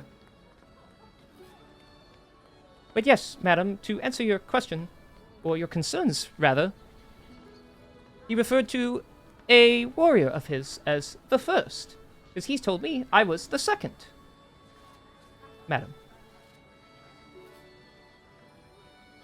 How much do you remember of your childhood, sir? Except for the captain. She, thinks for a moment. The images, madam, that come to mind are very blurry. I was in a temple, I believe, a big stone building, and there were more that looked like me there. But I was really small, and I only remember doing one thing, and that was kicking a ball around with others that were my size. And then, one day, I was being carried away from there in someone's arms. And the next day after that, I was told I had to do whatever he told me. And I realized I would die if I did not do that, madam.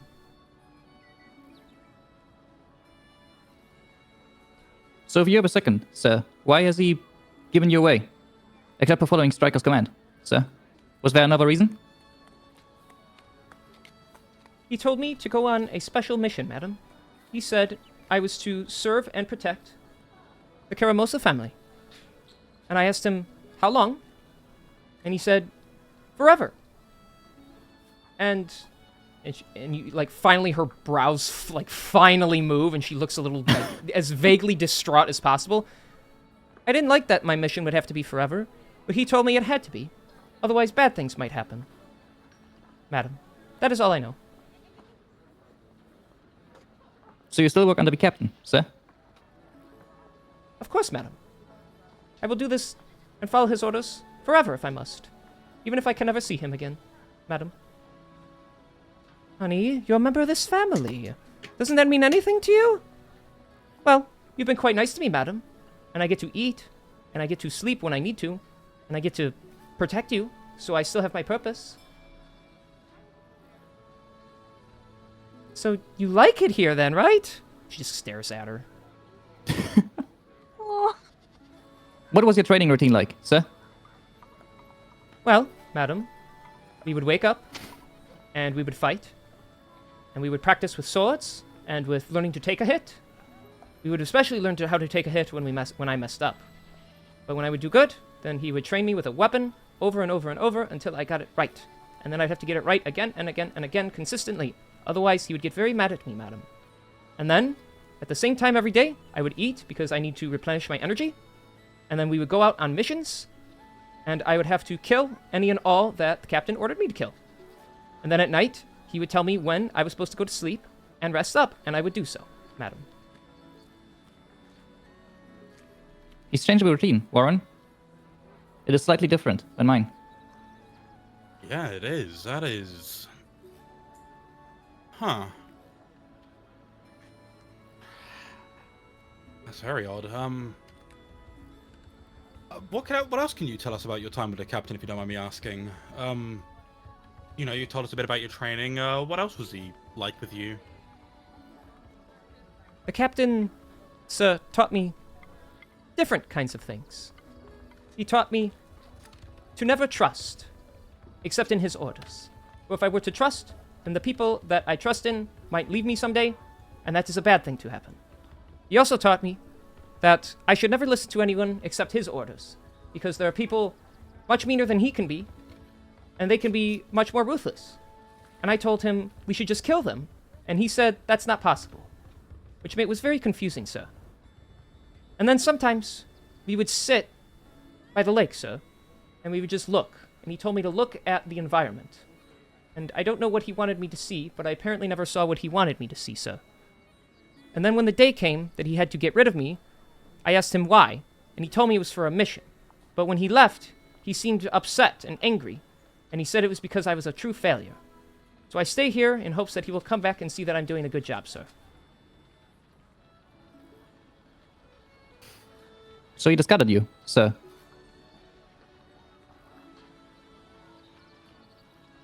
Make an insight check. With a -5, baby! I am going to kill myself if this is a low roll. I'm using inspiration. That only helped by 1. That is a fucking 1. Okay, well, you don't see it, but Warren, with your passive insight, you see Lysenia, like, visually tense a little at at being told she was discarded. I believe you are incorrect, madam. I was not discarded. I was given new orders by the captain. You made it sound like he called you a failure, sir, and then dropped you. Before we continue, sir, I have another question. What weapon are you meant to represent? The captain always said I was a long blade. Is that the same for you, sir? That is incorrect, madam. I am the dual dagger, as he called me. And she looks down at her hilt where she has 2 daggers. I was to be swift and cunning, and rather than strike with a single blow, I was to deal multiple in quick succession in order to cripple the target and bring it down, madam. Efficient, sir. Indeed, madam. regardless, I believe the captain has discarded you, sir. With everything that you've said. The only conclusion that I can come up to is that, sir. Well, madam, that is true. But I have learned about something called this word hypocrisy from my madam. And if you stand here, and you know the captain, and you are without him, would that not also mean you have been discarded, madam? Incorrect, sir. The captain has not discarded me. How do you know that, madam?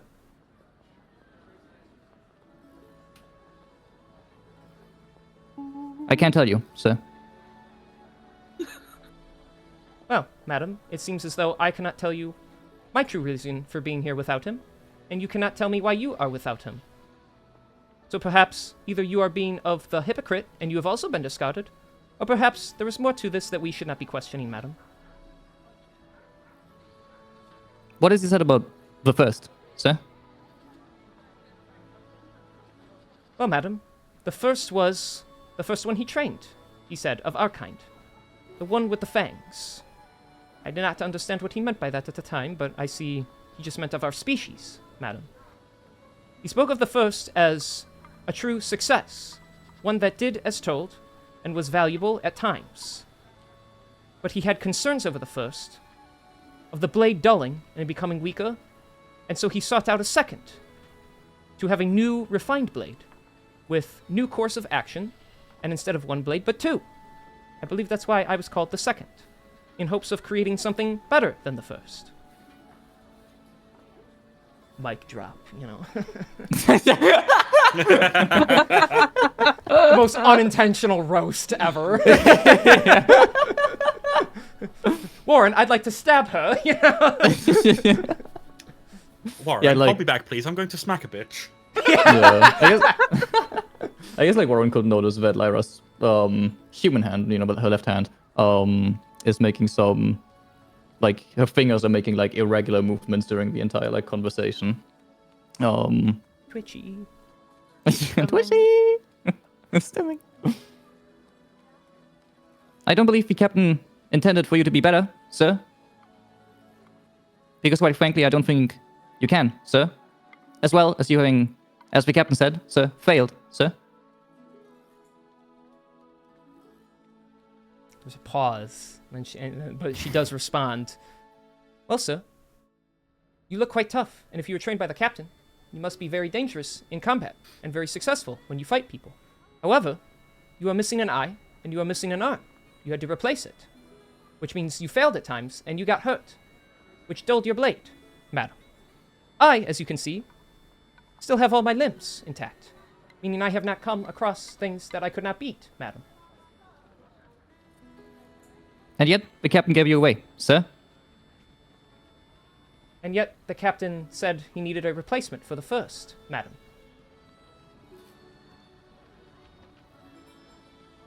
Did he truly say replacement, sir? He said he needed to try again, for he feared he was losing the first. So he would make a better one, madam. Fearing is not within the captain, sir. The captain does not fear.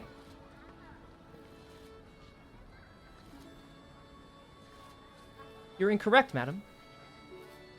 When the captain spoke to me, he said, and I quote, "I fear that the first will be lost from me. So you will be better, and you will do everything I say." End quote, madam.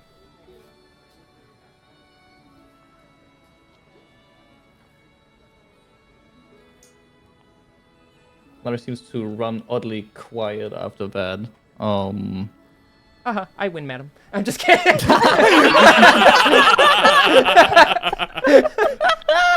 You can even see, like, Madam Caramosa is, like, tugging at her, like, neck collar and is just like, oh, boy, what did I do? Oh, don't worry. This is Perhaps, this is perhaps, good for them. Is this good for sir, we should battle at some point. Yes, madam. I believe that would be most informative and beneficial to us both, madam. If you want to, now, sir, you have an advantage. We've just come from another plane, and I still am exhausted, sir. If you want to play on even grounds, we will have to wait multiple days.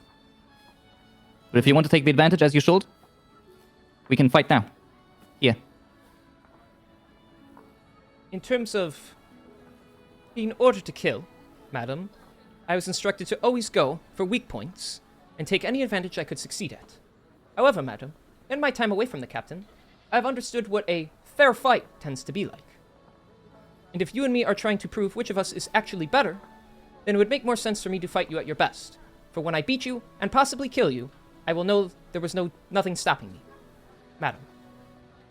I believe this is why the captain threw you away, sir. Because you do not take advantage when needed.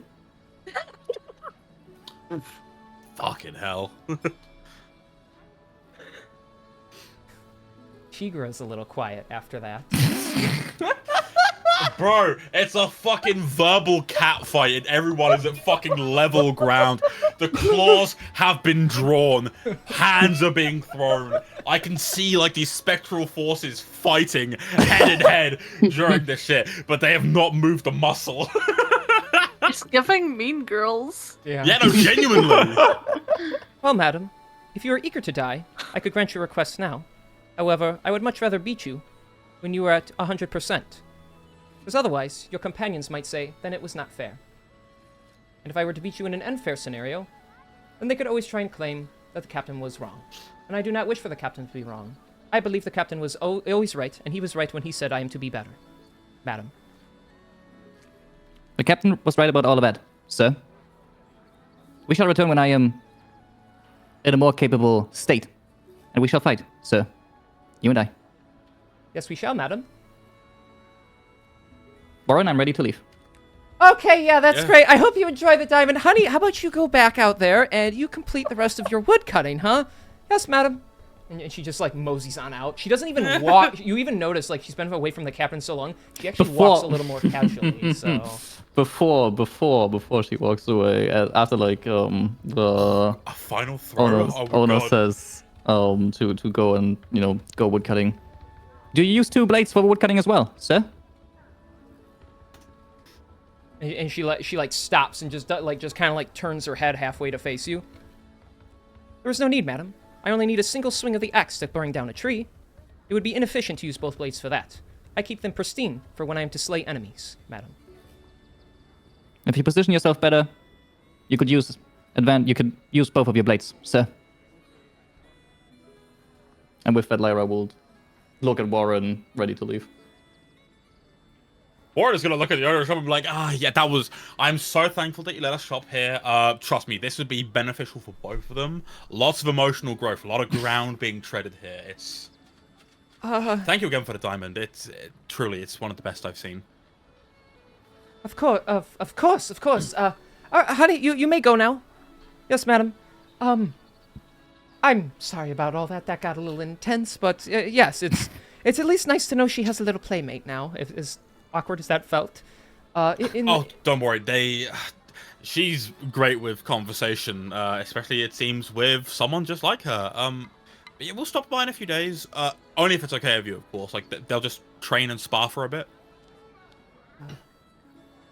Typically, I would be okay with that, but I don't know how well you know your girl, but mine, she the way she spoke just now, she is not intending for a sense of betterment for it to be a sparring match. She would intend for it to be a battle I do not wish her to partake in. For I believe both of them realize only one would ever walk away from that. Yeah. I think you're right. I understand. I appreciate you letting us know. I hope you have a lovely rest of your day. And I hope that she continues to prosper and develop. And same with your daughter. Good day to you, sir. And with that, I'm gonna head on out, but like, you know, making sure to take Lyra's wrist and kind of like pull her out as well to make sure she doesn't like stand behind and like Lyra will like stand there for a second, and as you grab her wrist. Are we not returning, Warren? Unfortunately not, kiddo. You know, She has a place here. She has a family. They don't want to see her harmed. They don't want to see you harmed, okay? Do we agree to battle, Warren? Yeah, and sometimes people just don't show up. And I think that's for the best. That is a sign of fear and failure, Warren. I cannot do that. Kid, I need you to hear me when I say this. But you just sat there and witnessed what I see in you every fucking day. I am not letting you potentially throw your life away or someone else's life away over pride. You have so much fucking potential, okay? It is not pride, Warren. If you're worried about showing cowardice, it is pride. You might not be able to put a label on it, but that's what it is. Then we should tell her that we cannot fight, Warren. I think her mother will handle that, okay?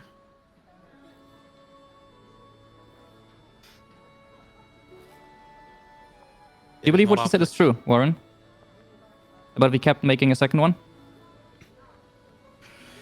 I'm gonna be honest, kid. As soon as I saw the fact that she was basically a carbon copy of you, I will admit, that thought did cross my mind. And it broke my heart a little. Because at every turn you have given him nothing but your loyalty. And you have shown him just how far you'll go to make sure that you are the best warrior you can be for him. And yet, the time that I take you under my wing and I try to show you some humanity, he moves on. I don't think that's right. But he didn't move on, Warren. He still trained me. Whenever you were not assigned. Yeah, that is true, but still, he would rather move on to another passion project instead of sitting around and watching you grow and develop.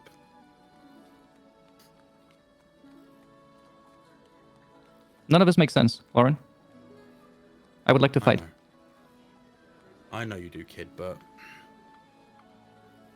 I'm not going to let that happen. I know that you're going to give me some pushback. I said that you need to, but you really don't. Do you believe the captain believes that I failed, Warren?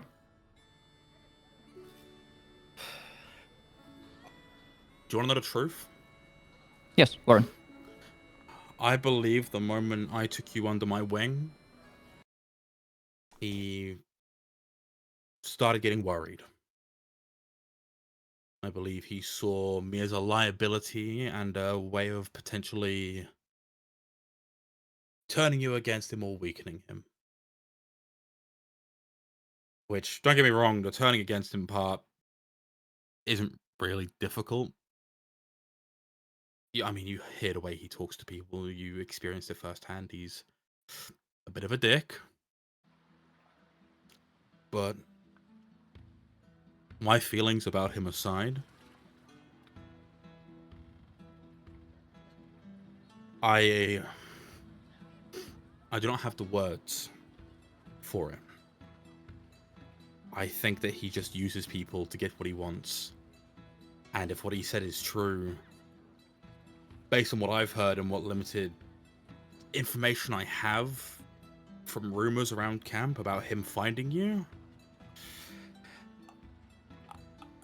hearing that is one thing, but hearing that he actively went to her home and snatched her from her people, that is something entirely new.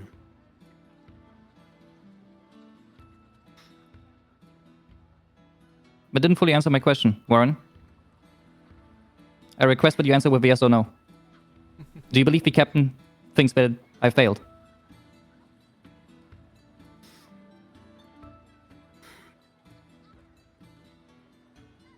No, I think that whatever he sent you here to do, the order of protecting me, I don't know, maybe he's got some sick fucking trick up his sleeve, who knows. But The fact that he keeps talking to you every time you show up and he hasn't given you an order that keeps you away from him as much as possible.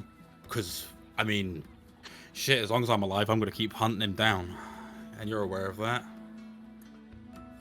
So he clearly wants you in his sights at any time he can get you. So I don't think that you failed him at all. I don't think he sees you as a failure.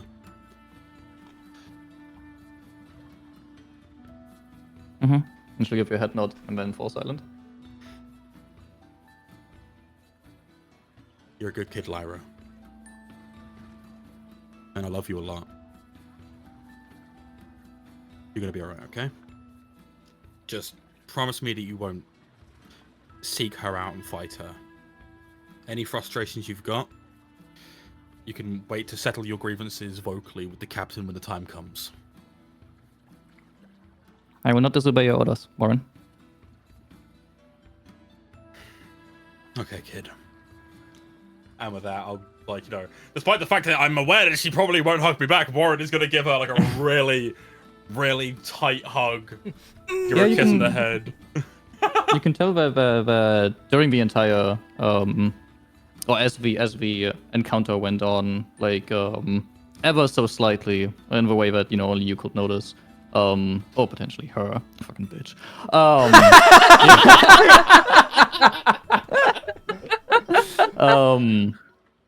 You would be able to tell that Lyra is very tense, and during the hug, she does not ease up at all. Period. It's just, Period. something Slay! Something you notice. Alright. Let's go to this Mage's Tower. Get today's tasks wrapped up. And then we'll go home and rest up.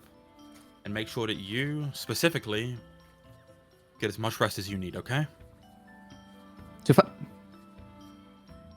Not to fight her, Warren. Correct? Not to fight her. But just because you need sleep. I can see it in your face, okay? How do you see it in my face, Warren? You ever... So do you remember how I used to be when I would come back from, Alacara after spending a couple of days with Adelaide? Yes. Disgruntled. And your clothes not quite in place, Warren. Okay, maybe not so much the clothes thing, but the bags under the eyes and the fact you look a bit of a mess. I could see it, okay? But with a bit of sleep and some well-deserved rest, and if you want to do something, a bit of sparring on those days, you'll be okay, alright? Of course, Warren. How'd it go? Alright, let's hit the road, okay? Head nod.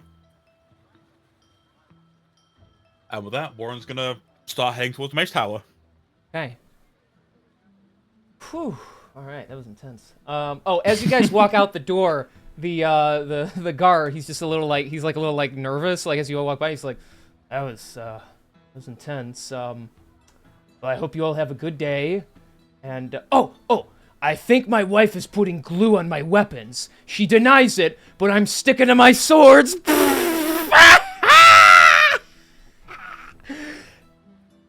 Too soon? Okay, too soon. I'll remember that. Yeah, a little too soon. Yeah. All right. Just want to lighten the mood a little bit. Sorry, my bad.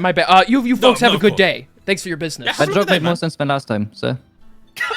It made more or less sense. More sense. More sense than last time. All right. See, I'm starting to win this one over, I think. So. I love this guy. Yeah. He's a fucking moron. I love him. He just has really bad jokes. All right. So you guys continue along. As we leave the store, Rowan just says to Warren real quick, "You're not as bad at the dad thing as I thought you'd be."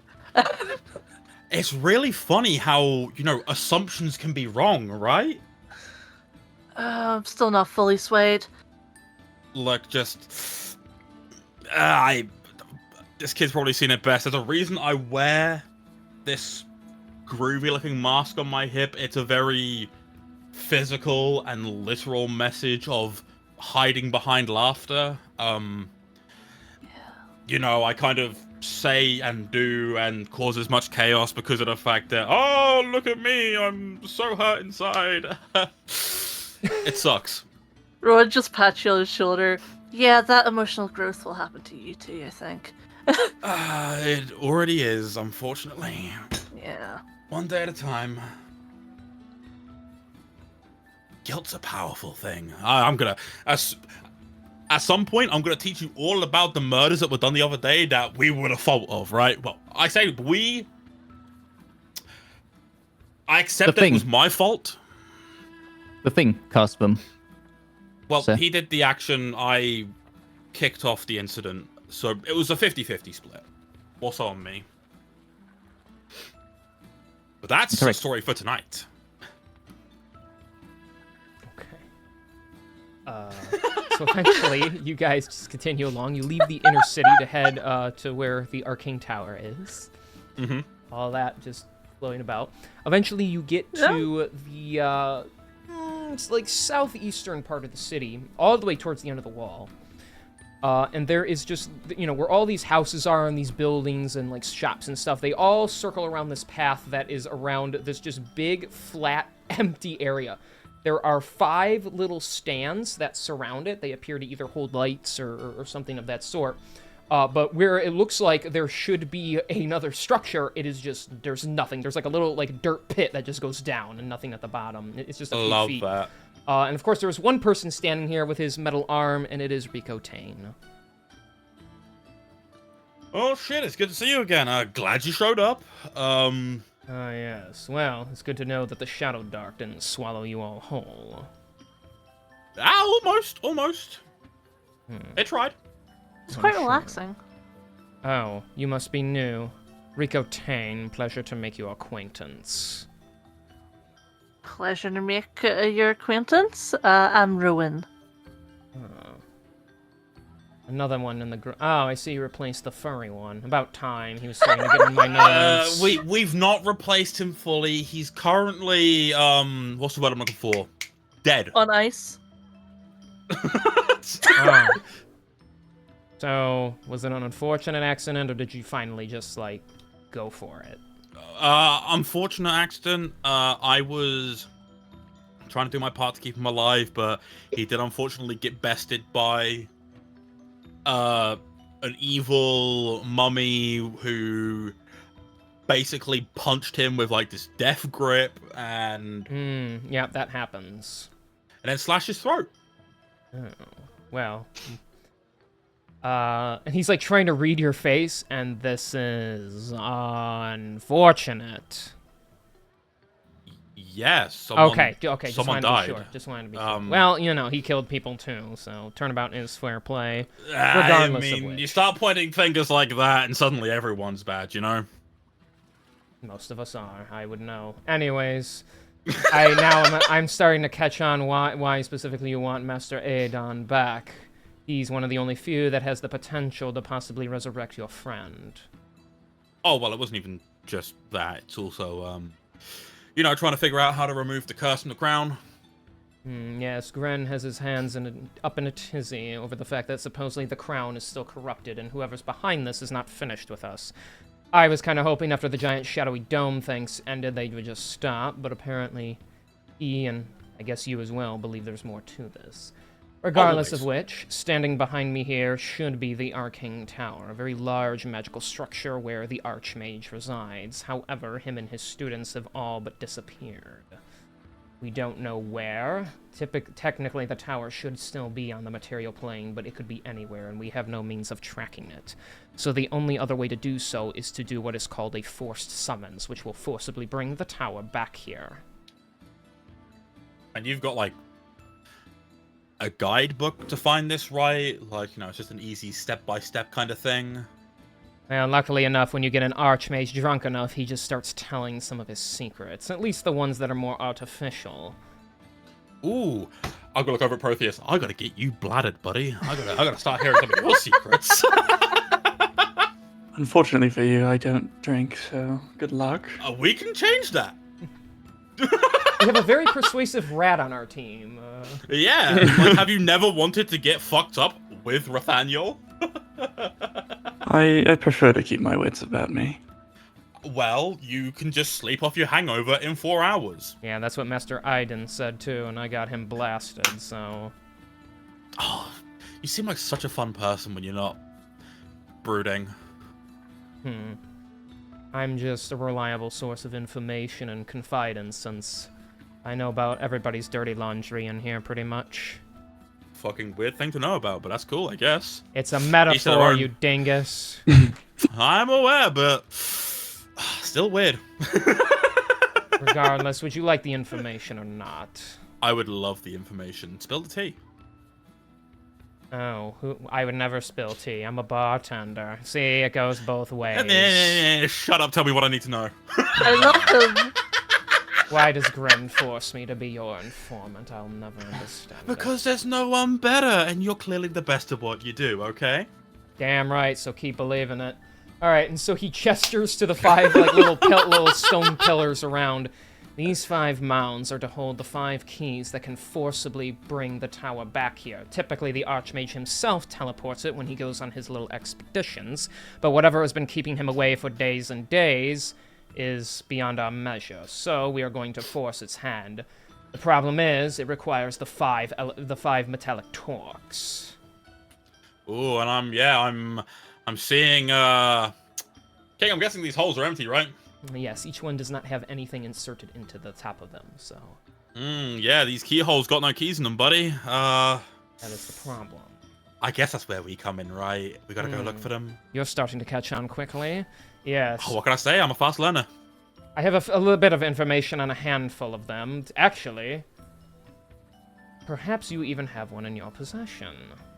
Well, you see, the werewolves, when they attacked, we tried to scatter the torques as quickly as possible, but one of my people seemed to get attacked and transformed before it was too late. I would assume it would have been in the Queen's possession, but seeing as how you infiltrated the palace... Yeah? Check your bags! I am checking my bags. Rummage through bag, commence. Please tell me you found one, otherwise if she destroyed it, we might be royally fucked. I got 4 potions of healing common, a stone of protection, 2 magic scrolls, 6 gemstones, Monda's diary, that's pretty cool. We got 9 rifle, 10 rifle bullets, hell yeah. We got, an amethyst covered comb. He's gonna light a an cigarette while he waits for you mirror. to get through it all. Just like... Potion of Healing Superior, a little blue ring. This little blue ring, by the way, lets me breathe underwater, so that's pretty cool. Oh, I'll buy that from you. Get bent. Rude. Okay. You can't complain. Shut up. Yeah, I've also got a... do I? I've also got a potion of invisibility. But I don't think that fits in the keyhole. No. Yeah, we kind of just... You seriously I'm not gonna have be... it? Did your friend have it? So, trying to think of what we're wait, looking for. what are we? Yeah. So what is? Because Lyra didn't pick anything. Like Lyra didn't get any of the items. They are That was basically from 5 the- different rectangular objects, each made of a different material. They are called torques. One is made of mithril, one is adamantine, one is silver, one is stone, and one is iron. Each one, once inserted into its correct podium here, if they are all 5 brought together, they will summon the arcane tower. And last I checked, the mithril one was ran away with in the hands of one of the werewolf hellhound knights. Warren is just awkwardly scratching his facial hair and is like, so let's say hypothetically we did find it. Where in the palace would we have found it? It would have been in the queen's treasury where she kept all her valuables, and I thought you looted her prized possessions. No, we crashed through a window and gored the bitch. We decapitated her. Well, We didn't check anywhere. Well, that just means this is going to take longer. Fine. Then to We were find told the we need to mithril get the crown. Then to find the mithril torque, you will need to storm the royal palace again and try and find it. I'm gonna assume that you left the key, like, in the tunnel, like, leaving that secret door open, yeah? We were able to shatter that door altogether, and the key along with it. Fantastic. Then we'll go back through there. Okay, that's one, then. Another one was stolen by pirates, so I don't even know where to begin with the adamantine one. Yeah, we're thinking the same thing. There was also... Oh, it's gonna be a rematch, baby. There was also, of course, the Mad Wizard. We gave it to him because we knew he'd keep it locked up. However, he said he had it magically transported out of... No, wait, what? He left, and now he can't get inside his structure. Was that the correct story? Yes, you're gonna have to break into his little house and beware of the magical traps and such that lie within it. But it should be locked up. I can give you directions on that.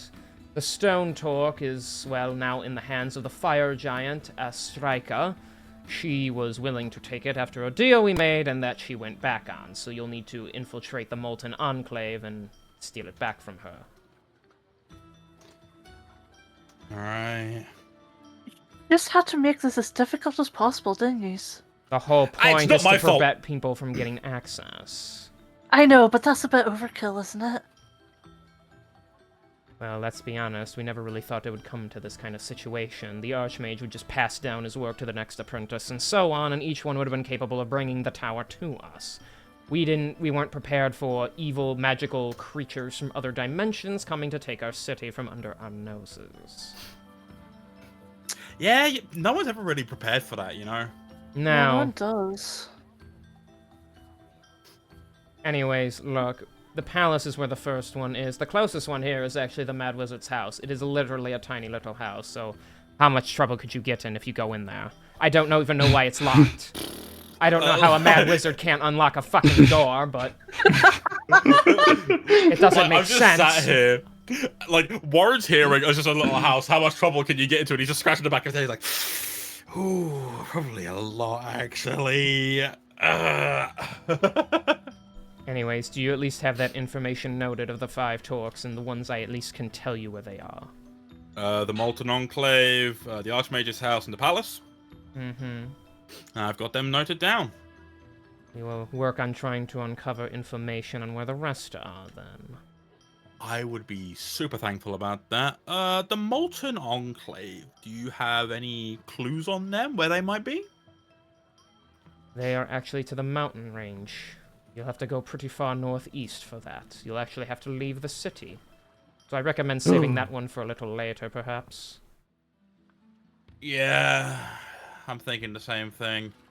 Did you have like a deadline on them? Because I'm gonna be honest, like Warren's gonna step to Lyra's side and put his hands on both sides and be like, my little angel just needs a rest. She's so tired after being in this Shadowfell for so long. Uh-huh. Well... Lyra still has tensors from earlier, by the way, like nothing. Yeah, I figured. There is... well, what we can say is the reduction in the power of the corruption will only last for so long. Based on it being held in that box, it represses the power of it. However, because it has been... Well, the box has been with you, so perhaps it's not so bad after all. And he's like trying to do mental math based on events and how strong the magic of the box is. I'd say in total you have 16 days before things start getting pretty rough around here again, and we'd like to try and keep the peace as long as possible. No, of course. Alright, and if that's the case, then we'll hit up the wizard's place. How's the palace looking? Is it, still kind of... We have it under evil guard. filled? Nothing has gone in and out of it, so anything that is still inside of it might be active. However, nothing has been produced from it, so we have guards at the ready to prevent that. If that's the case, then we'll do the palace in what, a day or two? We'll do the Archmage's house today, and then once she's finished recovering, we'll head out of the city to the Molten Enclave. gives you time to do your research, and in case we're on the same road to find one with the Molten Enclave, if there's one on the way, we can pick that up too. Sounds like a plan. Do be swift about it. I mean, it's only, you know, hundreds of thousands of lives at stake potentially, so... Oh yeah, so no pressure. No, of course not. Well, appreciate the input, appreciate the insight, and... yeah, when the time comes, we'll reach out to Gren and give him the good news. I'm sure he's looking forward to it. I'm going back to my bar. He starts walking away. What's this NPC's name? I really like him, so I want to know his name. This is Rico Rico Tane. Tane. Rico Tane. Yeah. Thank you, I appreciate it. No problem, Squidward. No, he's not supposed to be Squidward! Stop it! You have a great personality. You're really funny. Did I mention I play the clarinet? Still slinging the fire, Protheus. He does not say that, he just walks away. Alright, let's go find the Archmage's house. Warren's gonna turn to look at Rickatane and be like, wait, before you go away! Hmm? Can you give us directions to the Archmage's house, please? Oh, right. I mean, he literally puts a sign. Well, he's not the Archmage. The Archmage is the guy that's missing. This is the Mad Wizard, as he's so called. Mad Wizard. So, yeah. They are both casting spells and shit. Well, let me be clear. He literally has a sign that says "Beware of Mad Wizard," even though he doesn't really actually harm anyone. He just says he's mad because he spends all his day studying spells. Regardless of which, go down the path to the south here, turn right at the second intersection, and you'll find his little house, because as I said, there is literally a sign in front of it, because he's weird like that. Fair enough, I appreciate the directions. Of course. And we're gonna head off. Okay. Why is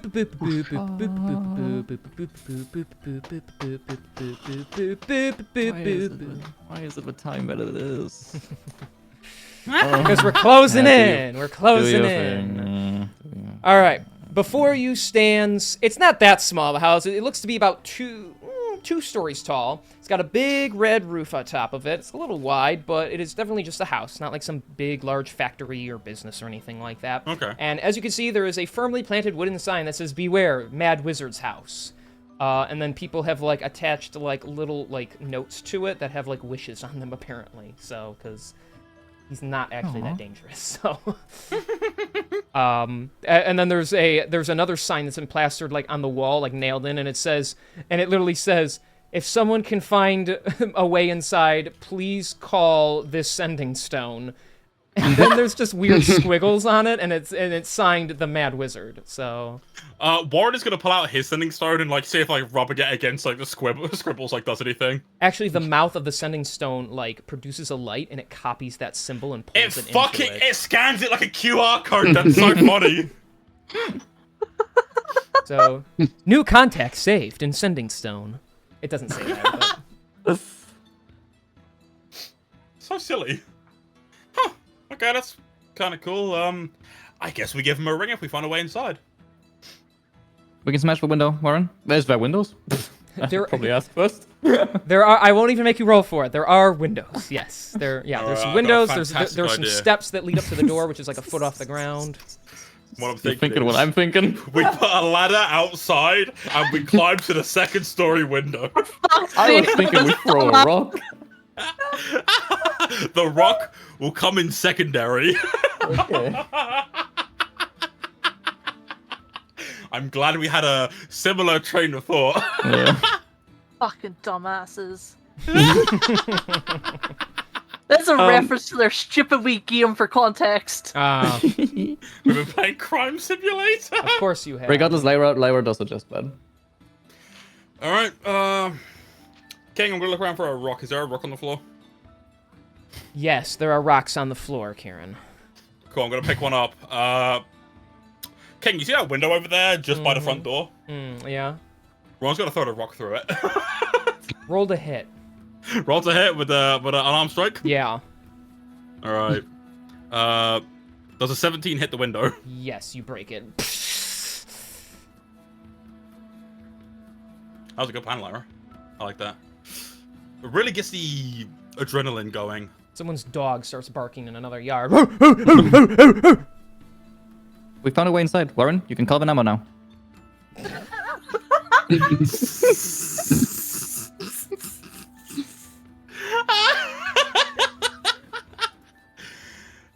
You know what, kid? I don't think he meant like that, but I do appreciate the mindset. I might give him a ring later. Just want to make sure that we're really getting inside, you know? Understood, Warren. And with that, Warren is heading over to the window, and I'm going to peek in. Okay, inside, there's a couple of continual flames. It looks like an ordinary house on the inside. There's you actually see the dining room. There's a long, wide table with about 6 chairs around it. There appears to be some, like, plates that have been used recently, just, like, stacked up by a little, like, water basin area. And you can see past it, there's, like, a hallway that goes down to the right side. Alright. Warren's going to look over his shoulder and be like, I mean, it looks pretty normal in there. I don't see why everyone's so worried about, like, a mad wizard. Ricotain did say that there was going to be traps. Yeah, they might just be really, really well hidden. Hey, Protheus, come look through this window real quick. Rob, give him a hand. am I able? Because he said that they were magical traps. Mayhaps, yeah.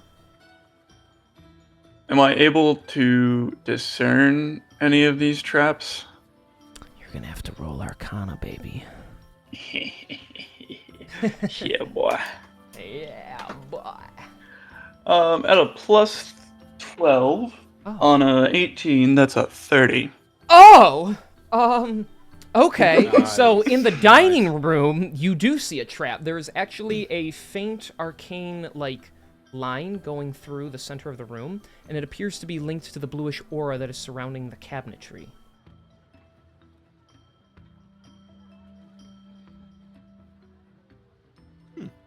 It does seem like there is a trap, possibly protecting whatever is in the cabinets, but perhaps we go with caution. Or I can probably get rid of it, but that would be... Yeah, we'll see how we go first. Warren is then going to stick his hand through the window, going to open it up from the inside, and I'm going to open the window carefully.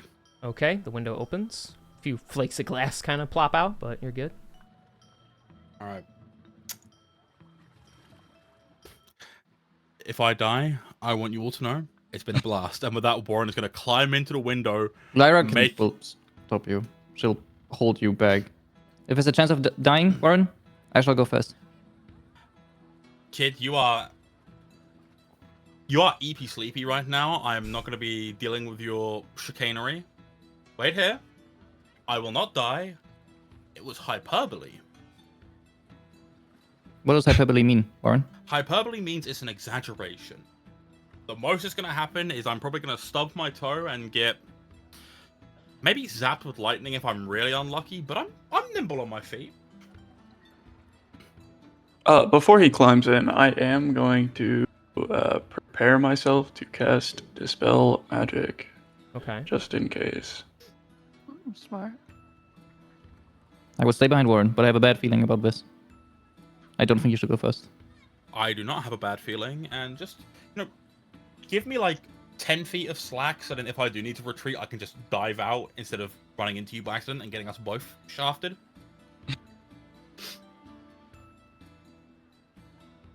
I will step to the side, Warren. Thank you very much. With that, Warren is climbing in. Okay, you climb in. So the line is like this arcane line is like translucent. You don't even see it because you don't have the arcane sight for it. Only Protheus sees it right now. It's in the center of the room though, so he could. And it's just like it's the width of like somebody's or the arm. It just goes the extension of the whole room. So technically, you could go over or under it, or he can get rid of it. Is it just like? It's like 3 feet off the ground, and it's just like it's like a cylinder that kind of just like shifts with the weave as it extends through the cross. It's like almost like a magical tripwire or something looking thing. Okay. I'm gonna kind of stick my head into the window and just roughly tell Warren about 3 feet high. In the center of the room, there's apparently like a tripwire. It looks like. I don't know what would happen if we hit it, but just be careful around there. You got it. And with that, Warren is gonna get way down low. He gonna limbo, and he gonna. All right, if you like crouch down and get low enough, you can just walk underneath it. So. Yeah, in my head, it's like Warren has stood there. He's then Metal Gear Solid prone as quickly as possible, and he's now just like kind of crawling under it. Okay. Then yeah, if you don't touch it, you're good. Fantastic. All right, it's all good. Coming in.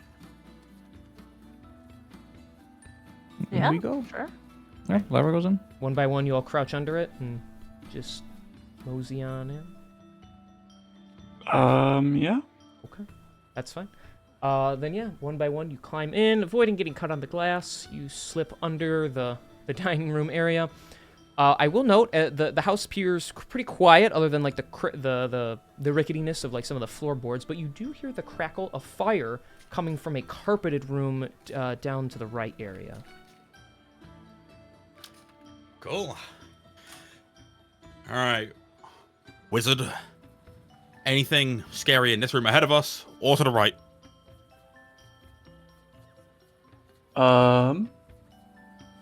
King, do I see anything? Currently, do I no. have to roll again? You don't see the whole room yet. You got to go down like a little hall, but from what you're looking down the pathway, that you don't see anything. So. Everyone will keep an eye out for more physical traps. Okay. I don't see anything of magical trap, but just be careful. Let's take it slow. All right. Well, if you could, real quick, go check that room with the fire in it. See if that's got anything going on in there. Me? Oh, you. Yeah, you can see the invisible stuff. I can't. I suppose if you put it like that, I will. Protheus is gonna very slowly go towards it. You're such a good sport. Walking down this wooden hall, you eventually get to the carpeting. The carpeting is very bright white. The walls are painted a light gray. You see a couple lengthy coffee tables and fluffy couches around. These couches have weird patterns on them. This guy is not a good interior decorator. You see the fireplace. It is attached to a large brick-built chimney, and the flames are large, and they actually glow purple rather than orangey flames. The room is quite warm and comforting looking. This looks to be a common area where people would sit and hang out. You do see one of the large red armchairs that's like to the sides of the fireplace. You hear this like strangled like as the chair that has been facing away this whole time is slowly and like agonizingly turning in like inches as it just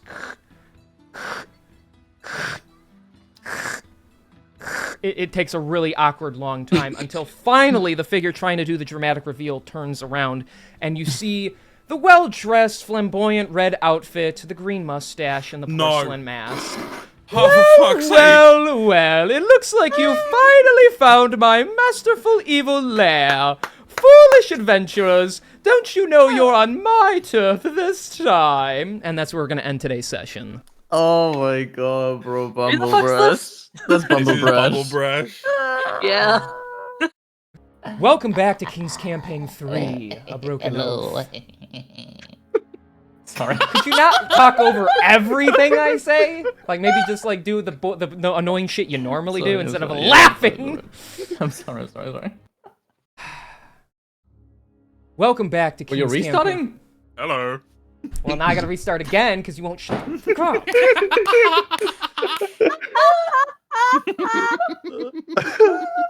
You could have just used the first one, I'll be honest. No, I couldn't have. You can Bring use all personality. This is into the supposed to intro. also be a YouTube series, so people got to know what they're getting into. Yes. Yeah, And, and no, then- listen. Here was my strategy, right? They hear us laughing, specifically me in the beginning. They're gonna be like, "Oh, I missed out on the stream. Next time I'm gonna watch the stream to see what they're talking about before this video starts." You know? That's not gonna happen. And Keep this in the also- video. Marketing. Editor, keep it in the video. I'm And the also, editor. Like, you know, the first 2 failed attempts, keep them in because it's funny moments. You know, you got to keep that engagement.